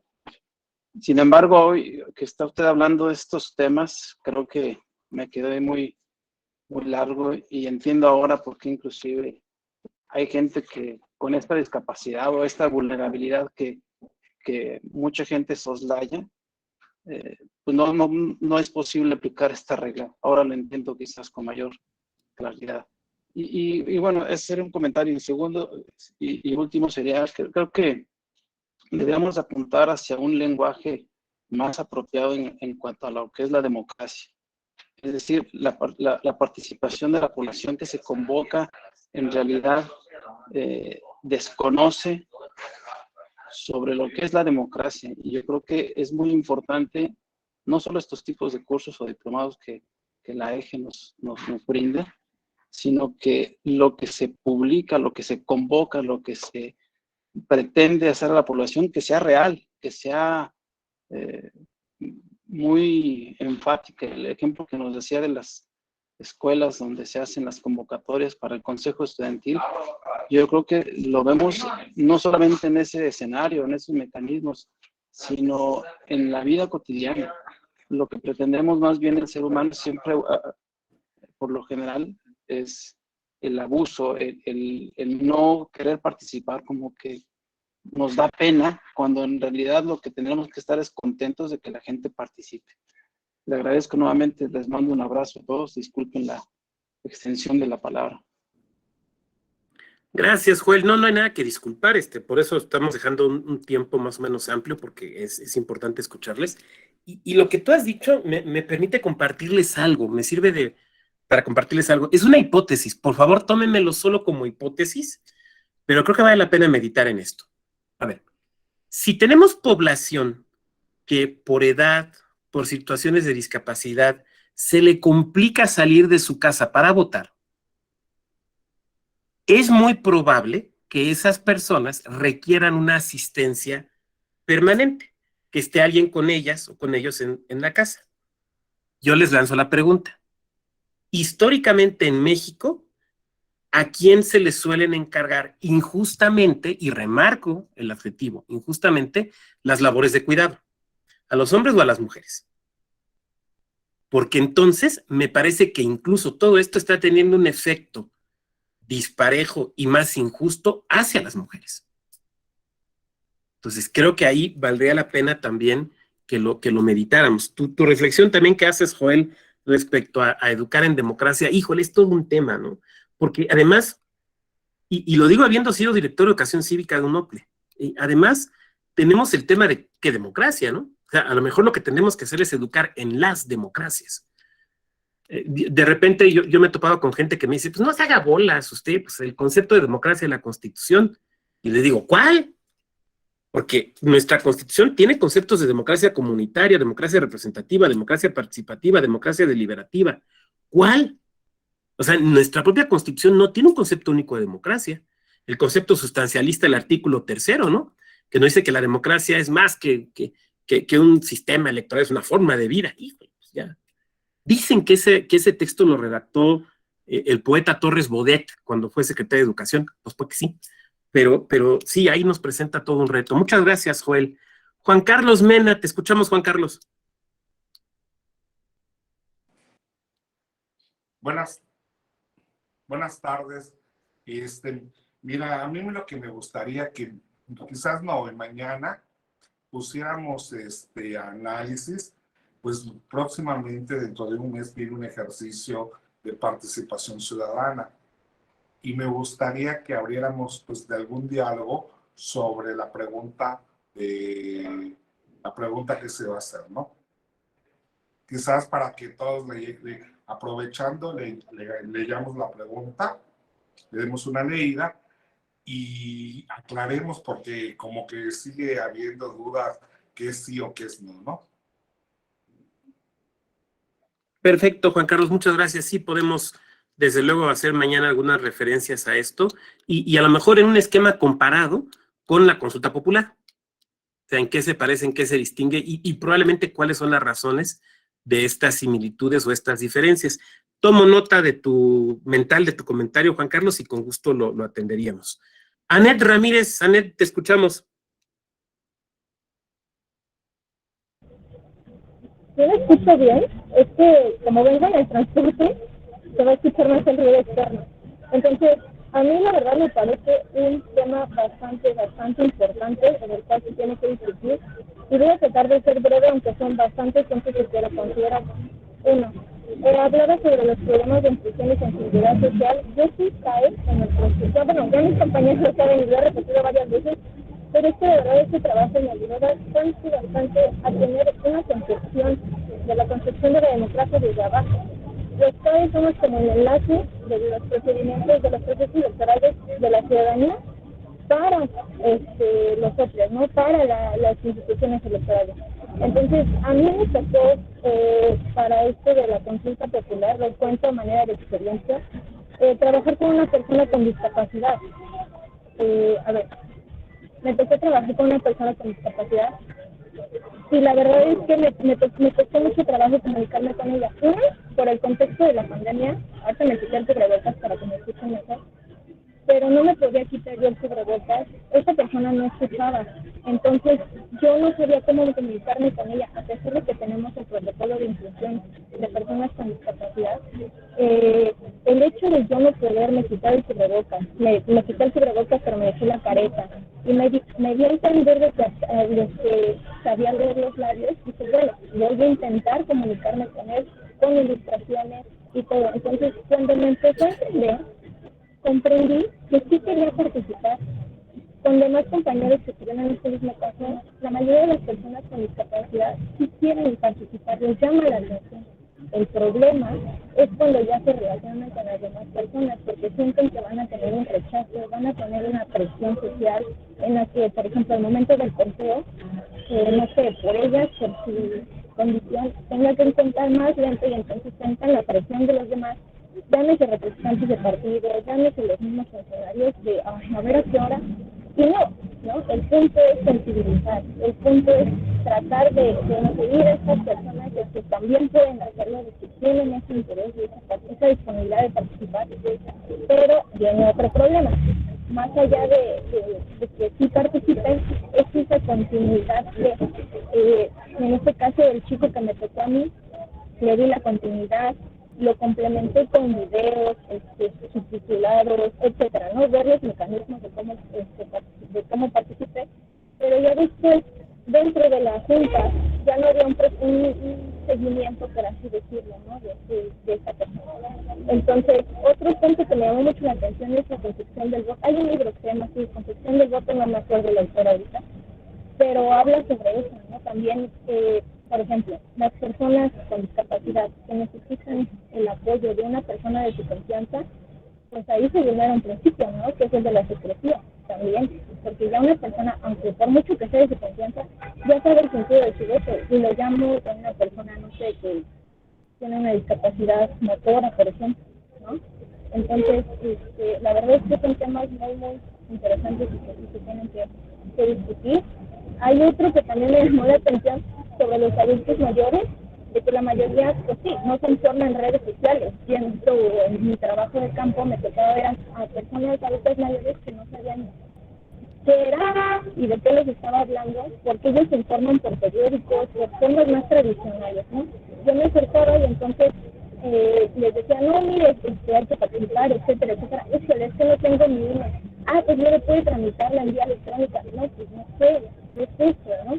Entonces, las formas tradicionales en las que se informan los adultos mayores también cambian, y sus formas de participación también. Había personas adultas mayores que las incitábamos a participar, pero ya a lo mejor no escuché sensitivas, pero decían, es que para qué, si ya he dedicado mucho a tiempo y sigue igual todo. Entonces son cuestiones también sensitivas de los adultos mayores, ¿no? Y por último, no menos importante, también creo que el grupo vulnerable son las personas LGBTQ+, que implementábamos este protocolo y también la inclusión pero pues no le íbamos a decir a una persona que llevaba con su credencial hombre, vestida de mujer, no le íbamos a decir, oye, desmaquíllate para que podamos ver si eres tú y puedas votar. O sea, también son otro grupo muy interesante al cual podemos debatir, ¿no? Pero con esto me queda mi participación. Gracias. Gracias a ti, Anet, por además, en esta circunstancia compleja que es pues, estar en el transporte público, estar tomando la clase y participar, te lo apreciamos mucho, institucional y personalmente. A ver, la verdad es que dijiste cosas muy interesantes, ¿no? Y es cierto, a ver, yo diría varias cosas. Quisiera puntualizar algunos elementos. Es común que me encuentre yo con comentarios como el tuyo, de personas que les toca trabajar en campo, que se topan con personas que viven con una situación de discapacidad y que sí quieren participar. O sea, porque podría haber un estereotipo ahí. No, seguramente no quieren. No, a ver, tú tienes que preguntar, porque probablemente sí quieran. Y si recordamos, por eso lo remarcaba yo tanto, que la discapacidad tiene que ver también con una barrera que la sociedad pone. Entonces, es la sociedad, por medio del gobierno en ocasiones, quien tiene que remover la barrera para que las personas participen. Claro, tiene que ver con muchos elementos que tú muy amablemente puntualizabas, con cuestiones de discriminación, cuestiones de estereotipos y demás. Pues sí, pero pues es que hay que luchar en contra de eso. Yo sé que ustedes me podrían decir, bueno, doctor, es que a la larga la única solución es una educación integradora. Estoy de acuerdo, pero no nos podemos quedar respondiendo solamente eso. Pues mira, a lo mejor en 50 años ya seremos una sociedad más integrada, ¿no? No, ¿qué acciones tenemos que tomar hoy? Y eso nos llama a las autoridades a tomar acciones. O sea, ahí me parece que hay un elemento fundamental. Hay un elemento fundamental. Hablabas de la comunidad LGBTIQ, sí, desde luego.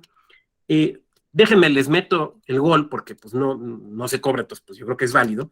La revista Voz y Voto, que seguramente ustedes conocen, que tiene una sección de blog, ahí en el blog, que es un blog abierto, publiqué un texto acerca de las sentencias vinculadas con la comunidad LGBTIQ del proceso electoral pasado, los procesos electorales 2021. Hay varias sentencias ahí muy interesantes que tienen que ver con cuestiones, por ejemplo, de comunidad LGBTIQ y paridad, acciones afirmativas, la inclusión de casilla no binario en los procesos de selección de consejerías por parte del INE. Hay varias cosas ahí muy interesantes. No profundizo porque, bueno, pues nuestro objetivo hoy es otro, pero desde luego es un grupo que tenemos que observar y les hago la remisión para que por ahí puedan, si quieren ustedes, observarlo. Muy posiblemente en algunas semanas me toque dar una conferencia sobre el tema y pues como ustedes saben, ahí en redes sociales se hace la convocatoria para quien quiera asistir, pero si no, ahí está ese documento para que ustedes puedan verlo. Insisto, está en la parte del blog de la revista Voz y Voto, que esa es una parte pública. Veo que nos hiciste un complemento por aquí. Dice, y también había casos en que los familiares negaban rotundamente la participación de sus familiares con discapacidad sin consultarlos. Claro, Anet, claro. Es que ese era el modelo sustitutivo de la voluntad que teníamos antes. Pero por eso les citaba yo el criterio de la segunda sala de la primera sala, perdón, de nuestra Suprema Corte. Ese modelo ya se quitó. Ahora tenemos un modelo donde la idea no es sustituir la voluntad, sino cómo hacemos para que puedan hacer las cosas. No para que no puedan. Ahora el tema no es no pueden, ahora el tema es qué hacemos como Estado para que sí puedan. Entonces me parece fundamental. Veo aquí, si me permiten, algunos comentarios rápidamente. Augusto, buen día. Creo que vale la pena reflexionar respecto a los efectos jurídicos de violaciones al derecho a la consulta. Sí, claro. En materia administrativa existen nulidades y anulabilidades. No toda violación es una nulidad absoluta del acto combatido. Claro, conozco varios casos en los que funcionarios o funcionarias dejan de hacer para evitar consultar por temor a las impugnaciones. Falta pedagogía de las consultas en el servicio público. Sí, coincido contigo. Porque a veces la ignorancia lleva al inmovilismo, ¿no? No, mejor no lo hagamos. No, sí hay que hacerlo, nada más que hay que hacerlo bien. Ahora, a ver, mi visión personal. Respetuosamente no es ciencia nuclear. O sea, sí se puede hacer y sí se puede hacer bien. Lleva tiempo, consume recursos de distinto tipo, sí, pero se puede hacer. Tan se puede hacer que se han hecho, ¿no? Y se han hecho consultas que resultan válidas. Y la propia Suprema Corte te está diciendo, a ver, cuidado con estos y estos y estos elementos. Entonces, si podemos decirlo así, digamos que ya está la propia Suprema Corte te está dando un checklist, ¿no? A ver, esto. Pero es que no sé específicamente cómo deba ser la consulta. Entonces acércate con la comunidad que quieres consultar. Acércate, hay asociaciones. A ver, ¿cómo le hacemos para que la consulta llegue a mayor número de personas? Bueno, ahora, obviamente, yo lo que diría ya pensando en una cuenta como abogado es, todo eso hay que documentarlo, para que el día de mañana, si te cuestionan la consulta, tú digas, hice todos estos actos, todos estos pasos, consulté todo esto para realizar la consulta adecuadamente. Entonces, sí, me parece que hay maneras de hacer las cosas bien. Silvia Martínez, Silvia, te escuchamos. Gracias, buenos días. Efectivamente, bueno, a propósito del tema de la discapacidad, me surge mucho un lema que surge en la década de 1990, que era nada sobre, ¿cómo era? Nada sobre nosotros sin nosotros, ¿no? Efectivamente, de ahí la importancia de que no solamente las personas con discapacidad, sino los grupos vulnerables puedan tomar en cuenta pues sus necesidades, que alguien más venga a decirles qué es lo que les afecta o qué no les afecta.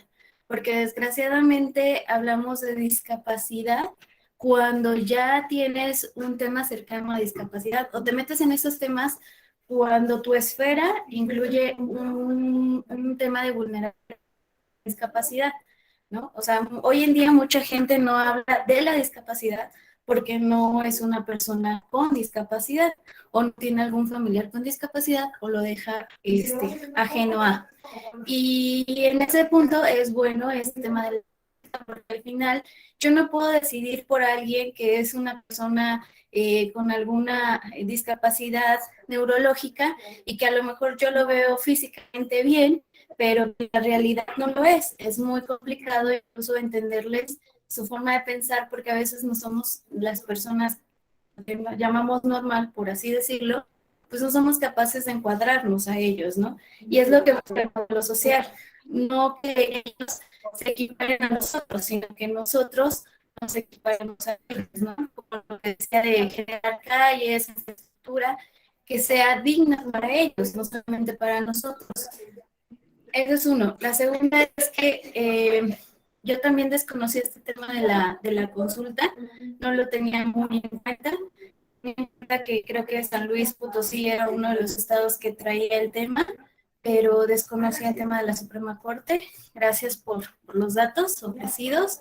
Y tercero, creo que los institutos electorales, a raíz de pues, todo este tema de la discapacidad, en temas de capacitación electoral, cuando se trata ya de generar los procesos electorales, y hay muchos que efectivamente, ¿no? Capacitadores electorales con tal de acabar rápido, de perder menos tiempo o de sacar un puntaje mejor, pues excluyen a esas personas con discapacidad. Pero está bien, no es una justificación, pero acá, al cabo de todo, pues los temas electorales pues va a contratiempo. Entonces no es algo con lo que puedas, ¿cómo se llama? Todavía manejar. Pero creo que lo que sí puede hacer el INE, en conjunto con todas estas organizaciones, es que pueden llegar a ser un censo de personas con discapacidad. Al final, estaba pensando ahora que se viene un tema de distritación.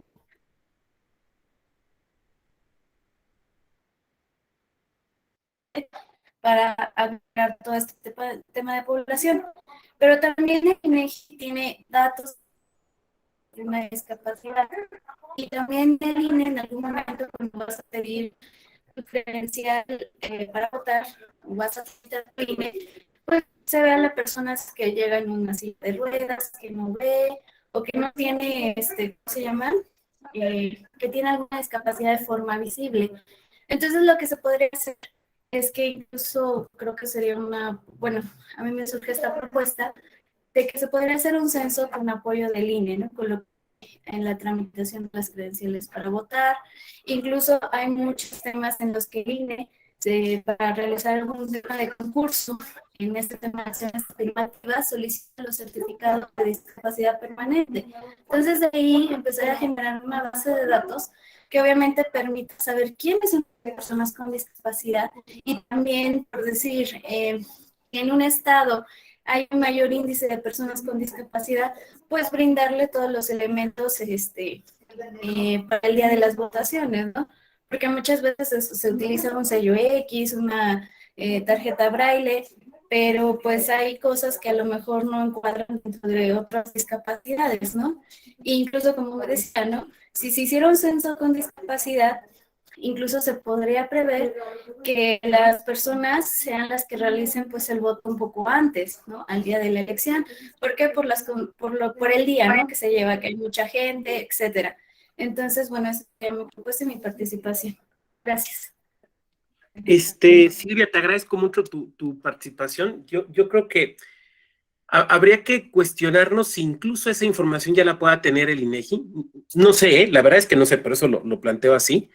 Y en caso de que no, y que pensemos en generarla desde los órganos electorales, bueno, por un lado, creo que tú lo ves con mucha claridad, ¿no? El tema de el cuidado de la información sensible, y dos, que sea información que utilicemos para la toma de decisiones.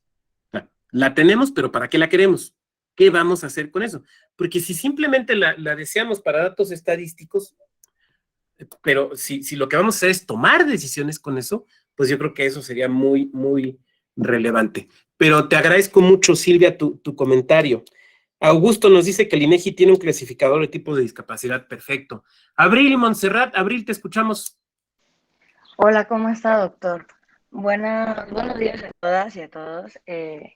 Bueno, estoy totalmente de acuerdo con lo que usted menciona y con lo que mis compañeras mencionaron antes que yo, acerca de que, pues, quizá deberíamos de implementar, ¿no? Mejores alternativas, complementar más lo que ya está, pero yo creo que también, bueno, lo que yo podría decir que se debe de sumar, ¿no?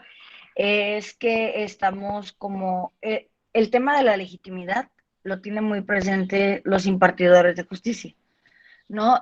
Los jueces, las juezas, magistradas y magistrados, ministros y ministras, pero quizá no solamente los y las impartidores de justicia deben de tenerlo como presente, sino todas las autoridades o personas que desarrollan, sobre todo en el ámbito electoral, ¿no? Por ejemplo, algunos especialistas consideran que hay 4 factores fundamentales para construir la legitimidad, que es la voz, la imparcialidad, el respeto y la claridad del mensaje. Yo soy de la idea completamente de que si comenzamos a construir una legitimidad, todas las personas que tenemos relación con la justicia o las leyes o todo lo que involucre el gobierno y la toma de decisiones públicas, podemos comenzar a fomentar esto. ¿Por qué la gente no sale? Porque no cree en la democracia. O sea, entre muchos otros factores, por supuesto, ¿no? Pero las personas no creen en la democracia, las personas no creen en no creen en sus gobernantes, no creen en ningún funcionario público, básicamente. Entonces creo que desde ahí está como todo muy roto, ¿no? Y para recuperar esa confianza hay que construir legitimidad y eso es la manera en que las personas podamos estar más digamos, en paz. O sea, no significa que le voy a permitir todo, ¿no? A mis gobernantes o a los servidores públicos y que les voy a aplaudir absolutamente todo. No, significa que voy a contribuir con ellos, ¿no? Y que voy a sentir que tengo participación porque justamente es eso, ¿no? La voz es el hecho de que, ¿sabes? Me están escuchando y soy tomada en cuenta. Y eso tiene que ver mucho con las consultas y con este diplomado totalmente, ¿no? Que es la participación ciudadana, que es, bueno, con la voz me escuchan, ¿no? Con la imparcialidad sé que están tomando buenas decisiones. Con el respeto sé perfectamente que mis gobernantes me ven como un ente autónomo y no como una niña chiquita que tienen que estar cuidando. Y con la claridad del mensaje es que todos lo podamos entender, todas y todos y todes, absolutamente. O sea, sin distinción de ningún tipo, ni discapacidad, ni nada por el estilo, sino que existen todas las barreras para transmitir ese mensaje.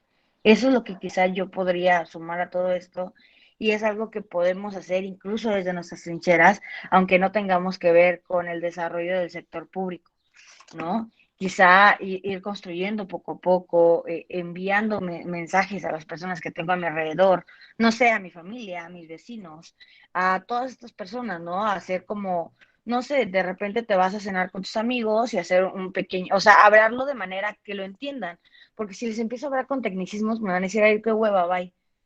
Pero si lo hacemos, o sea, todos poco a poco y justamente es eso, ¿no? El mensaje que sea muy entendible. Creo que poco a poquito se puede construir como una mejor legitimidad y la gente va a empezar a confiar más y va a aumentar justamente la participación ciudadana. Gracias, Abril. Creo que has sido muy precisa en tu comentario. Tocas un tema que a mí me resulta sumamente interesante, pero que nos rebasa y que de alguna manera vieron ustedes ya además en su primer módulo, que es el de la supuesta crisis de la democracia que hay en la actualidad, ¿no? Yo tengo la impresión de que no estoy tan seguro que hay una crisis de la democracia. Yo creo que hay una crisis de un tipo de democracia que es el modelo representativo liberal. Creo que ese es el que está en crisis, pero no estoy seguro que la democracia comunitaria o la democracia deliberativa o la democracia participativa necesariamente estén en crisis. No sé, me parece que ahí a veces nos cruzan demasiado ciertas consideraciones muy occidentales, y no es que quiera yo sonar a claxo, pero pues al final de cuentas estudié algunas cosas por allá. Entonces, creo que a veces eso es lo que nos cruza, ¿no? Y hay que voltear a ver que no es la única forma de democracia.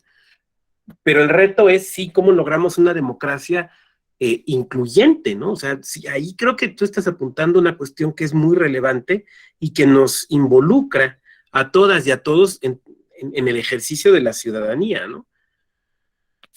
No podría yo decirlo mejor de lo que tú ya lo dijiste. Carla, Denise, te escuchamos. Gracias, doctor. ¿Sí se me escucha bien? Sí, perfecto. Ah, ok, muy bien. Bueno, ahorita escuchando toda la clase y las intervenciones de mis compañeros, creo que, bueno, se me vino inmediatamente a la mente o recordar en su momento el diplomado de justicia inclusiva.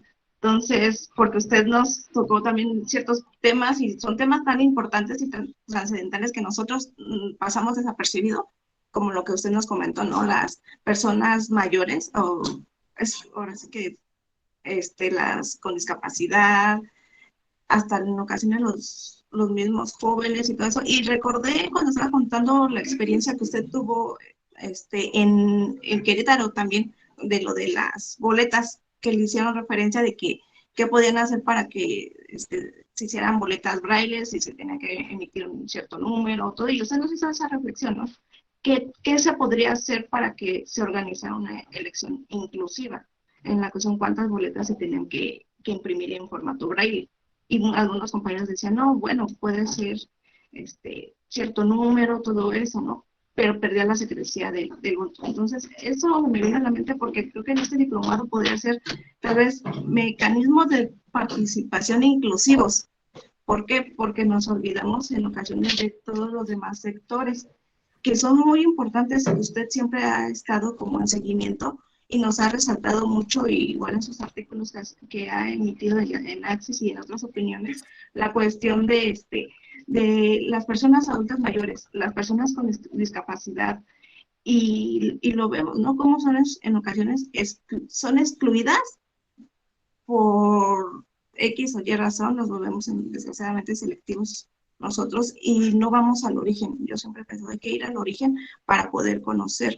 Sí, es también los especialistas para que nos orienten, pero también para poder conocer las necesidades que ellos o ese sector tiene, también nosotros nos tenemos que llegar a ellos. Y creo que todavía hay mucho camino por recorrer en estos temas, tanto en la cuestión de la democracia como en los mecanismos de participación. ¿Por qué? Porque debemos de buscar maneras en que la gente adulta, las personas con alguna discapacidad, que luego es muy variable, poder ajustarnos a sus necesidades sin dejarlas a un lado. Y desgraciadamente lo hacemos.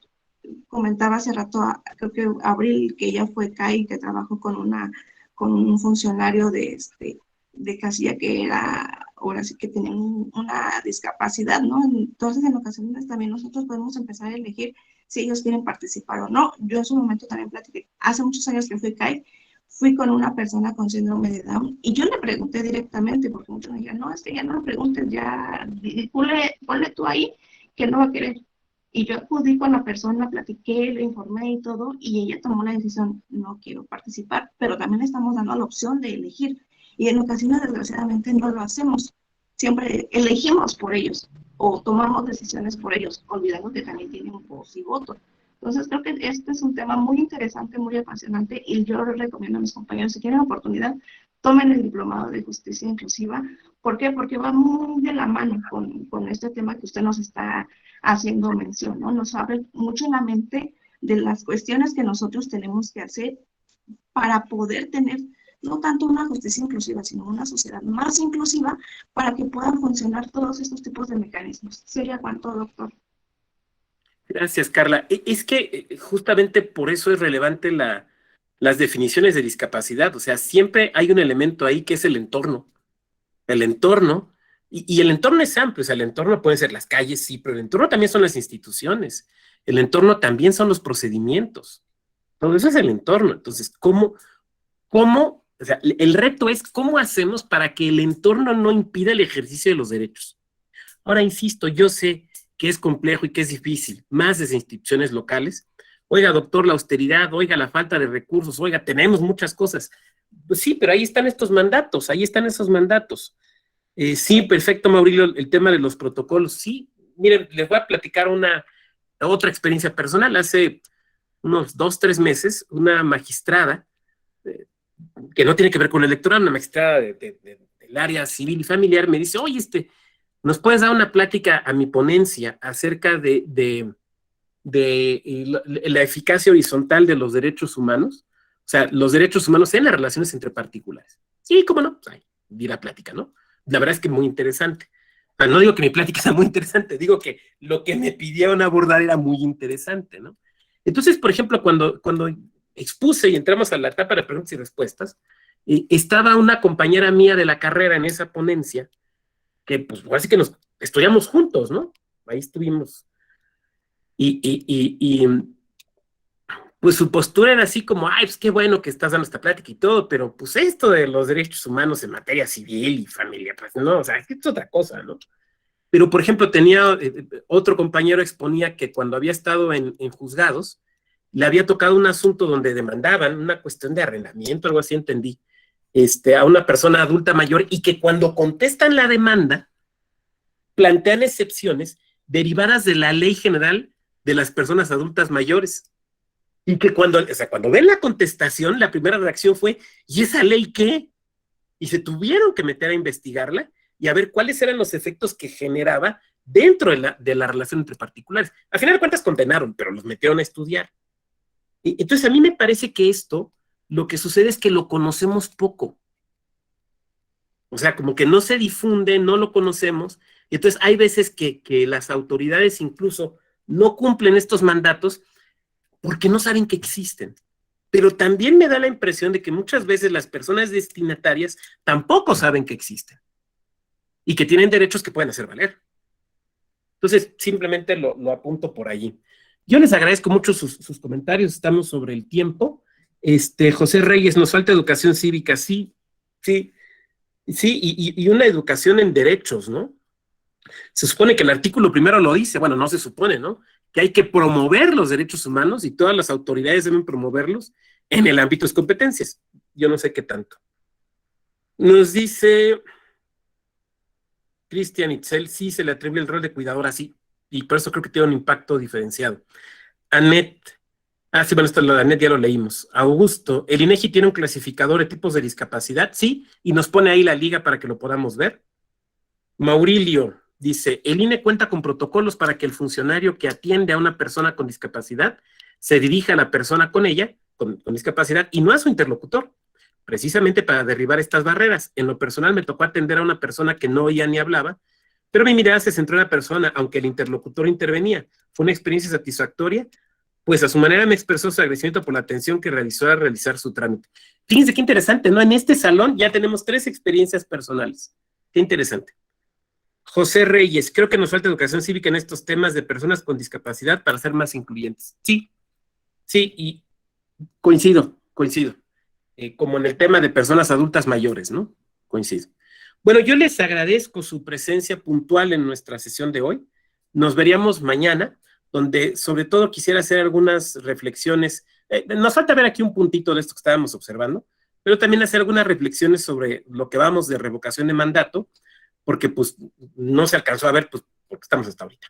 Entonces, vamos a hacer por ahí algunas consideraciones y pedirles también, si son tan gentiles, de que el día de mañana me hagan algunos comentarios que nos permitan mejorar cada edición del diplomado.